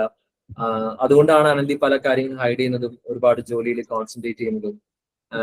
അതുപോലെ ഒരുപാട് ഇൻസിഡൻസ് ഇതിന്റെ പിന്നില് ഇനിയും നടക്കാനുണ്ട്. അത് ഞാനൊരു സസ്പെൻസ് ആയിട്ട് നിർത്തുന്നു. ഇതില് പക്ഷെ എന്നെ ആകർഷിച്ച ഒരു കാര്യം എന്താണെന്ന് വെച്ച് കഴിഞ്ഞാല് ഇതിൽ ഓരോ സീനിലും ഇവര് അല്ലെങ്കിൽ ഓരോ കേസിലും ഇവരുടെ ഒരു സ്നേഹം ഒക്കെ ഭയങ്കര രസമാണ്. പ്രത്യേകിച്ച് നമ്മുടെ ലോഡ്ജിലൊക്കെ ചെന്നിട്ട് അച്ഛനോടും അമ്മോടൊക്കെ അവര് പെരുമാറുന്നതും അവരൊരു സ്നേഹം പ്രകടിപ്പിക്കുന്നതും ഒക്കെ ഇറ്റ്സ് സംതിങ് അമേസിങ്. നമുക്ക് ഒരിക്കലും ചിന്തിക്കാൻ പറ്റാത്ത ഒരു കാര്യമാണ്. അതിലും എന്നെ ആകർഷിച്ച ഒരു കാര്യം എന്താണെന്ന് വെച്ചാൽ ഈ റാം എന്ന് പറയുന്ന വ്യക്തി തന്റെ ജീവിതത്തിൽ ഉണ്ടാകുന്ന ഓരോ കാര്യങ്ങളും, അതൊരു പെൺകുട്ടിയോട് പ്രണയം പറയുന്നതാണെങ്കിലും മല്ലിയെ കാണുന്നതാണെങ്കിലും അവളുമായിട്ടുള്ള സംഭാഷണങ്ങളാണെങ്കിലും പിന്നീടുള്ള ഒരു ഇൻസിഡന്റ് ഒക്കെ ആണെങ്കിലും ഇത് കൃത്യമായിട്ട് അച്ഛനെ അമ്മേനെയൊക്കെ അറിയിക്കുന്നുണ്ട്. അമ്മയോട് പ്രത്യേകിച്ചും അമ്മയോട് വിളിച്ച് പറയുന്നുണ്ട്. ഒരു കാര്യം കൂടി ഞാൻ ഒരു 2 minutes സമയമായെങ്കിൽ പോലും ഒരു 5 minutes മല്ലിയെ കുറിച്ച് കുറച്ചും കൂടി പറയണമെന്ന്. ഒരു ട്രാൻസ്ജെൻഡർ ഇത്ര നന്നായിട്ട് അവതരിപ്പിച്ച ഒരു ഇതില്ല. ഇതിന്റെ ഒരു ഇൻസിഡന്റ് ഞാൻ പറയുന്നില്ല. ഈ മല്ലി എന്ന് പറയുന്ന വ്യക്തിയുടെ ശരിക്കും പേര് കാളിദാസ് ആണെന്ന് ആനന്ദിയിലൂടെയാണ് ഇവർ അറിയുന്നത്. അപ്പൊ കാളിദാസിന്റെ കഥ എന്താണെന്ന് ചോദിക്കുമ്പോൾ കാളിദാസ് ഒരു കഥ പറയുന്നുണ്ട്. ഞാൻ എന്റെ ജീവിതത്തിൽ എനിക്ക് പലപ്പോഴും സംശയം തോന്നിയിട്ടുണ്ട്, എങ്ങനെയാണ് ഈ ട്രാൻസ്ജെൻഡേഴ്സ് ഉണ്ടാവുന്നത്? ശരിക്കും ഇവര് ആണാണോ പെണ്ണാണോ? ഇനിയിപ്പോ ഇവർക്കിടെ എന്തുകൊണ്ടാണ് ഇവർ ട്രാൻസ്ജെൻഡർ ആവണമെന്നൊക്കെ.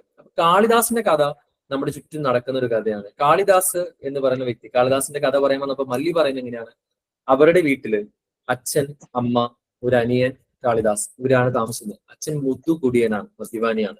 ചെറുപ്രായത്തിലെ അച്ഛൻ കുടിച്ച് എവിടെയെങ്കിലും കിടക്കും. അപ്പോ ഈ കാളിദാസാണ് ഈ അച്ഛനെ കൊണ്ടുവരാൻ വേണ്ടി പോകുന്നത്. അച്ഛന്റെ കൂട്ടുകാര്, ഇവന് അറിയാവുന്നത് സ്ത്രീകൾ മുല ചുരുത്തുമെന്ന് അറിയാം, പക്ഷെ ആണുങ്ങൾക്കും ചുരത്താൻ പറ്റുന്ന, അങ്ങനെ തന്നെയാണ് അതിനകത്ത് എഴുതിയിരിക്കുന്നത്. ഇവനറിഞ്ഞു, അതായത് അവരുടെ പേഴ്സണൽ സെക്ഷൽ ആവശ്യത്തിന് ഈ പയ്യൻ ഉപയോഗിക്കുകയാണ്, ഒന്നും അറിയാത്ത പ്രായത്തില്. ഇവൻ പതിയെ അച്ഛനെ കൊണ്ടുവരാൻ പോകുന്നു. ഇവൻ അച്ഛന്റെ കൂട്ടുകാർ ഇവനെ മിസ്യൂസ് ചെയ്യുന്നു.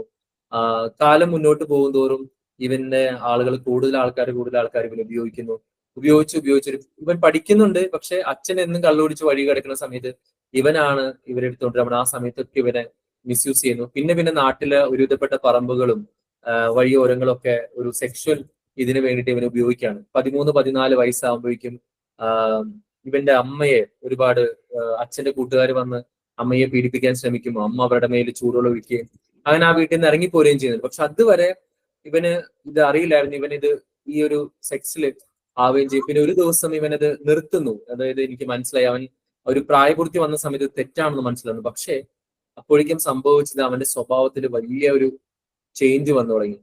അവൻ പിന്നീട് ഒരു 13-15 വയസ്സൊക്കെ ആകുമ്പോഴേക്കും അവന് തിരിച്ചറിയുന്നത് അവന് പെൺകുട്ടികളെ കാണുമ്പോഴല്ല പ്രേമം തോന്നുന്നത്, ആൺകുട്ടികളെ കാണുമ്പോഴാണ്, അവരോടാണ് സ്നേഹം തോന്നുന്നത്. ഒരു സെക്സ് അർജ് വരുന്നത് അവരോടാണെന്നുള്ളൊരു തിരിച്ചറിവുണ്ടാവുന്നു. പിന്നീട് പതിയെ അവരുടെ പ്രോഗ്രാമുകളിലൊക്കെ അവൻ പെൺവേഷം കെട്ടി ആടുകയും അതിൽ നിന്ന് കിട്ടുന്ന പൈസ കൊണ്ട്, കാര്യം അച്ഛൻ ഉപേക്ഷിച്ചു, അമ്മയെയും അനിയനെയൊക്കെ വളർത്താൻ ശ്രമിക്കുന്നുണ്ട്. അവരുടെ മല്ലിയുടെ കഥ വായിച്ചിട്ട്, ഈ ബുക്ക് വായിച്ച പ്രത്യേകിച്ച് മല്ലിയുടെ കഥ വായിച്ചിട്ട് കരയാത്ത ആൾക്കാർ വളരെ കുറവായിരിക്കും. അപ്പോ അതുമാത്രമല്ല, ഇതിലെ ഈ ബുക്കിലൂടെ ഞാൻ ഇപ്പൊ 2-3 പ്രാവശ്യം ഞാൻ വായിച്ചു. ഓരോ പ്രാവശ്യം വായിക്കുമ്പോഴും പലപ്പോഴും സന്തോഷം കൊണ്ട് നമ്മുടെ കണ്ണു നിറയും, പലപ്പോഴും സങ്കടം കൊണ്ട് കണ്ണു നിറയും.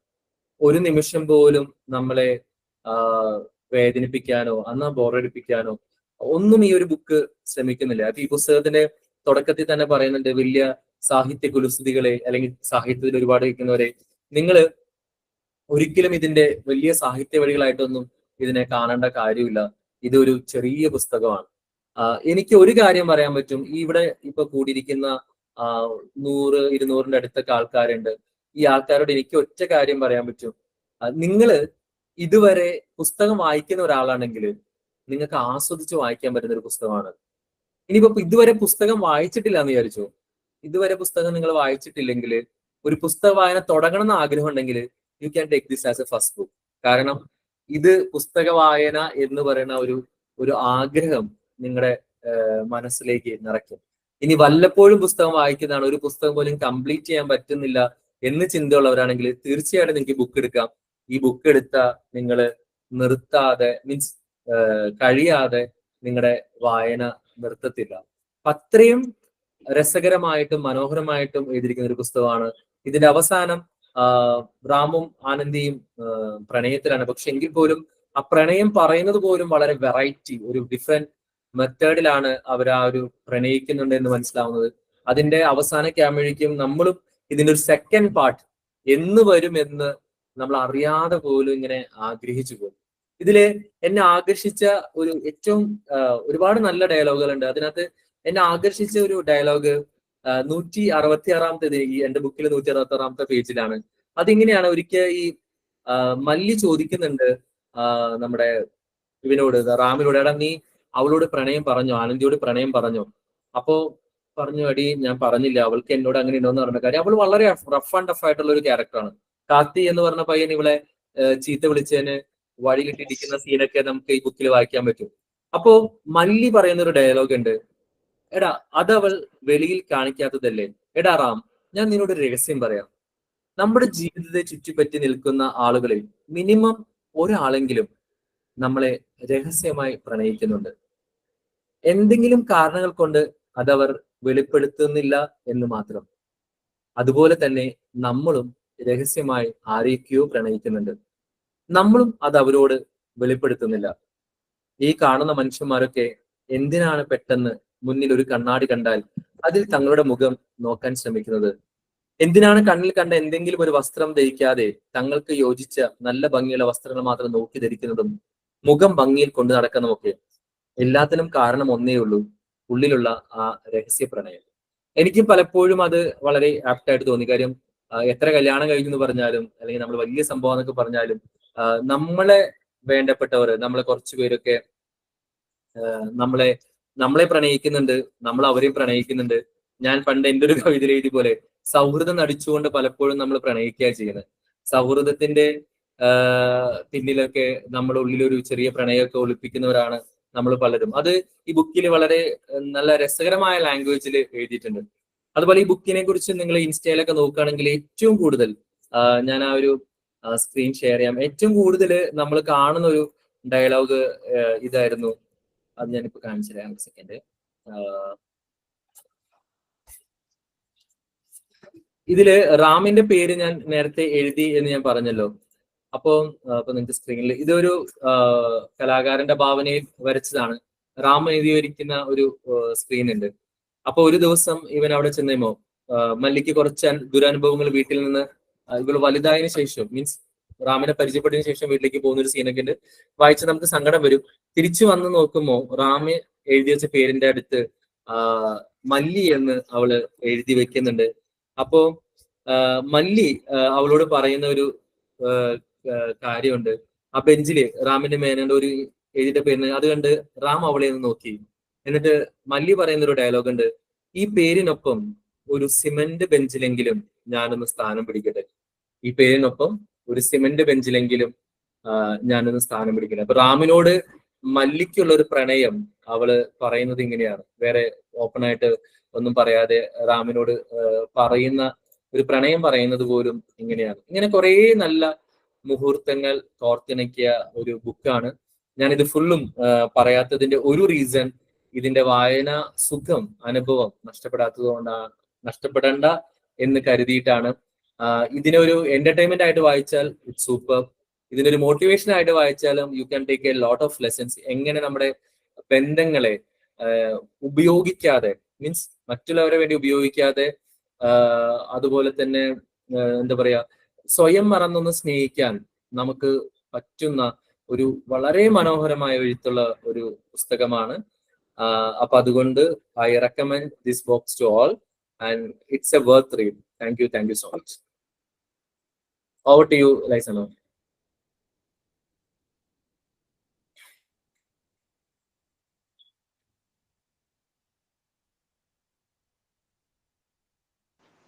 ഒറ്റ വാക്കില് ഓസ്റ്റിൻ സാറിന് നന്ദി പറഞ്ഞിട്ട് ഞാൻ തിരിച്ച് ഓസ്റ്റിൻ സാറിലേക്ക് വരാം.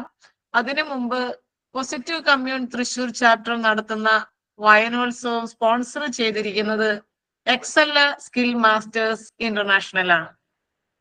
ദേശീയ അന്തർദേശീയ യൂണിവേഴ്സിറ്റികളായിട്ടും മറ്റ് ഓർഗനൈസേഷൻസ് ആയിട്ടും അസോസിയേറ്റ് ചെയ്ത് ഏതൊരാൾക്കും കുറഞ്ഞ ചെലവിൽ അന്താരാഷ്ട്ര നിലവാരമുള്ള training, life skills, counselling, applied psychology, life coaching തുടങ്ങിയ ലോങ് ടേം, ഷോർട്ട് ടേം കോഴ്സുകൾ ചെയ്യാൻ കഴിയുന്ന കേരളത്തിലെ മികച്ച പ്ലാറ്റ്ഫോമാണ് എക്സെല്ല സ്കിൽ മാസ്റ്റേഴ്സ് ഇന്റർനാഷണൽ.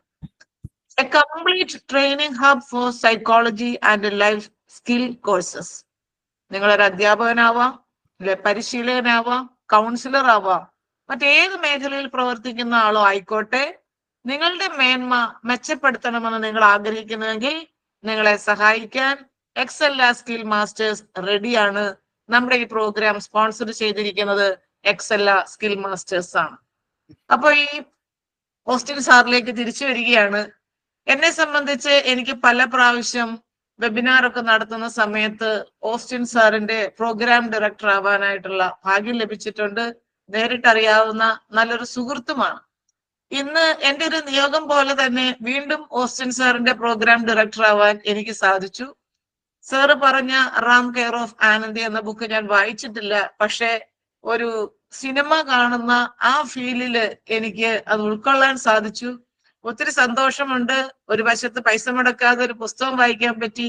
ഇപ്പോ ജീവിതത്തിന്റെ പലതരത്തിലുള്ള മേഖലകളിൽ കൂടി കടന്നു പോകുന്ന, നമ്മളെ കൊണ്ടുപോകുന്ന ഒരു നോവലായിട്ട്, ഒരു പുസ്തകമായിട്ട് എനിക്ക് തോന്നി. ഇവിടെ നമ്മളുടെ സ്നേഹം, ഇല്ലെങ്കിൽ പ്രണയിക്കുന്നവര്, പ്രണയിക്കാൻ ആഗ്രഹിക്കുന്നവര്, ഇല്ലെങ്കിൽ അങ്ങനെ ഏത് തരത്തിലുള്ള ആൾക്കാർക്കും എന്തൊക്കെ പ്രതികൂല സാഹചര്യങ്ങൾ ഉണ്ടെങ്കിൽ പോലും നമ്മുടെ ഉള്ളിൽ ഒളിപ്പിച്ചു വെക്കുന്ന ആ സ്നേഹം, നമ്മളുടെ ഡ്രസ്സിങ്, നമ്മളുടെ വേ ഓഫ് ബിഹേവിയർ എല്ലാം ആരൊക്കെയോ നമ്മളെ സ്നേഹിക്കുന്നു, ഇല്ലെങ്കിൽ ആരൊക്കെയോ നമ്മൾ സ്നേഹിക്കാൻ ആഗ്രഹിക്കുന്നു എന്ന് റാം വഴിയും ആനന്ദി വഴിയും മല്ലി വഴിയും ഒക്കെ വളരെ മനോഹരമായ രീതിയിൽ ഈ കുറഞ്ഞ സമയത്തിനുള്ളിൽ നമ്മുടെ ഓസ്റ്റിൻ സാറ് വളരെ മനോഹരമായിട്ട് ഇവിടെ അവതരിപ്പിക്കുകയുണ്ടായി. എല്ലാവർക്കും വേണ്ടി ഓസ്റ്റിൻ സാറിന് ഒരിക്കൽ കൂടി നന്ദി പറയുന്നു. അതിനോടനുബന്ധിച്ച് തന്നെ ഈ പുസ്തകത്തിനെ കുറിച്ചുള്ള, നിങ്ങളുടെ പുസ്തക അവതരണത്തിനെ കുറിച്ചുള്ള അഭിപ്രായങ്ങൾ ഏറ്റവും ചുരുങ്ങിയ വാക്കുകളിൽ പറയാനുള്ള ഒരു സമയമാണിത്. പറയാൻ ആഗ്രഹിക്കുന്നവർ നിങ്ങൾക്ക് ഹാൻഡ് റൈസ് ചെയ്യാവുന്നതാണ്.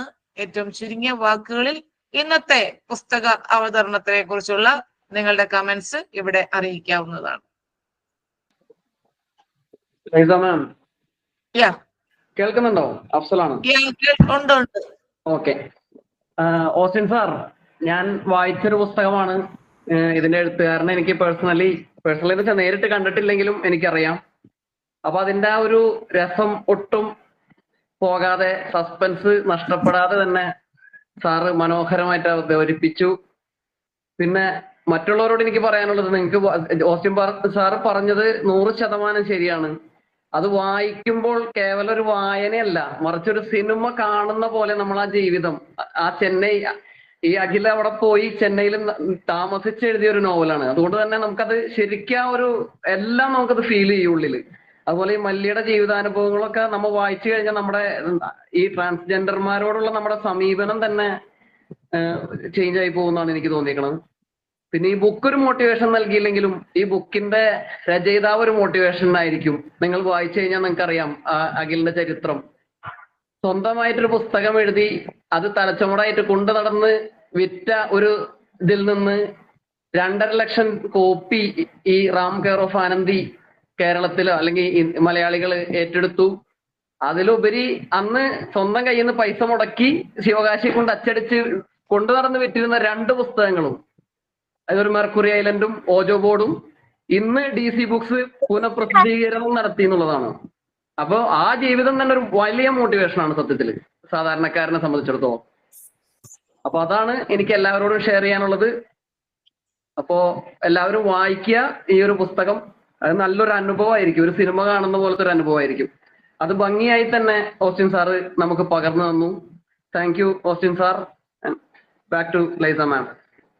Thank you Afsal sir. Positive commune Thrissur ചാപ്റ്ററിന്റെ SDP ചെയർമാൻ ആയിട്ടുള്ള അഫ്സൽ സാറ് നമ്മുടെ ഈ വായനോത്സവം നടത്താനായിട്ട് ഒത്തിരി എഫേർട്ട് എടുക്കുന്ന ആളാണ്. Thank you Afsal sir. താങ്കൾ പുസ്തക വായനയിലും ഒരു അഗ്രഗണ്യനാണെന്ന് താങ്കളുടെ ആ നിരൂപണത്തിൽ നിന്ന് നമുക്ക് മനസ്സിലായി. നമ്മൾ കുട്ടികളെയും കൊണ്ട് ടൂറ് പോകുമ്പോൾ, ഹൈദരാബാദിൽ പോകുമ്പോൾ ട്രെയിനിൽ വെച്ച് ട്രാൻസ്ജെൻഡറിനെ കണ്ട ഒരു പരിചയം മാത്രമേ എനിക്കുള്ളൂ. ട്രാൻസ്ജെൻഡേഴ്സ് വരുമ്പോൾ കുട്ടികളോട് നമ്മൾ പറയും അപ്പർ ബർത്തിൽ കയറി കിടന്നോളെ, ഇല്ലെങ്കിൽ ആൺകുട്ടികൾ കടി കിട്ടും. അപ്പൊ എന്താണെങ്കിലും ഒരു സെന്റിമെന്റ്സ് ട്രാൻസ്ജെൻഡറിനെ കുറിച്ച് തോന്നാൻ ഈ ഒരു പുസ്തക നിരൂപണം സാധിച്ചിട്ടുണ്ട്. അടുത്ത ആൾ ആരാണോ ഈ നിരൂപണം പറയുക? Welcome to the next one. Sir ഞാന് അശോക് ശർമ്മ ഞാനും വായിച്ചതാണ്. എന്തായാലും you have really summarise a story and അതിലെ സസ്പെൻസ് ഒന്നും വിടാതെ, because you have missed a lot of അത് ഇന്റൻഷണൽ ആയിട്ട് ആണ് മല്ലിയുടെ ജീവിതത്തിൽ മല്ലിക്ക് എന്ത് സംഭവിക്കുന്നു എന്നുള്ള കാര്യവും, പിന്നെ അവസാനം മല്ലിയുടെ ഒരു ആനന്ദിയുടെ ഒരു ഫ്ലാഷ് ബാക്കും എല്ലാം ഒന്നും പറയാതെ അത് ശരിക്കും ഒരു വായിച്ചിട്ടില്ലാത്തവർക്ക് വായിക്കാനായിട്ടുള്ള ഒരു പ്രചോദനം നൽകുന്ന ഒരു പ്രസന്റേഷൻ ആയിട്ടാണ് എനിക്ക് തോന്നിയത്. Thank you very much. Thank you sir. Thank you. Hello, thank you sir. Thank you. Lisa madam. Yes. Yes. Positive sir. Positive commune family ഉങ്ങളെ അൻപുടൻ വരവേർക്കുന്നത്. ഗ്രന്ഥകർത്താവ് എഴുതിയതുപോലെ എത്രയോ പുസ്തകങ്ങൾക്കിടയിൽ നിന്നും ഈ പുസ്തകം തന്നെ തിരഞ്ഞെടുത്ത് താങ്കളോട് ഞങ്ങൾ കടപ്പെട്ടിരിക്കുന്നു. എന്റെ കയ്യിൽ ഈ പുസ്തകം ഉണ്ടായിരുന്നു, ഞാനത് കണ്ടിട്ടുണ്ട്, പക്ഷെ ഇതുവരെ വായിച്ചിരുന്നില്ല. ഇപ്പോഴും എന്റെ കയ്യിൽ ഇരിപ്പുണ്ട്, അതുകൊണ്ട് അടുത്ത സെന്റൻസ് വായിച്ചത്.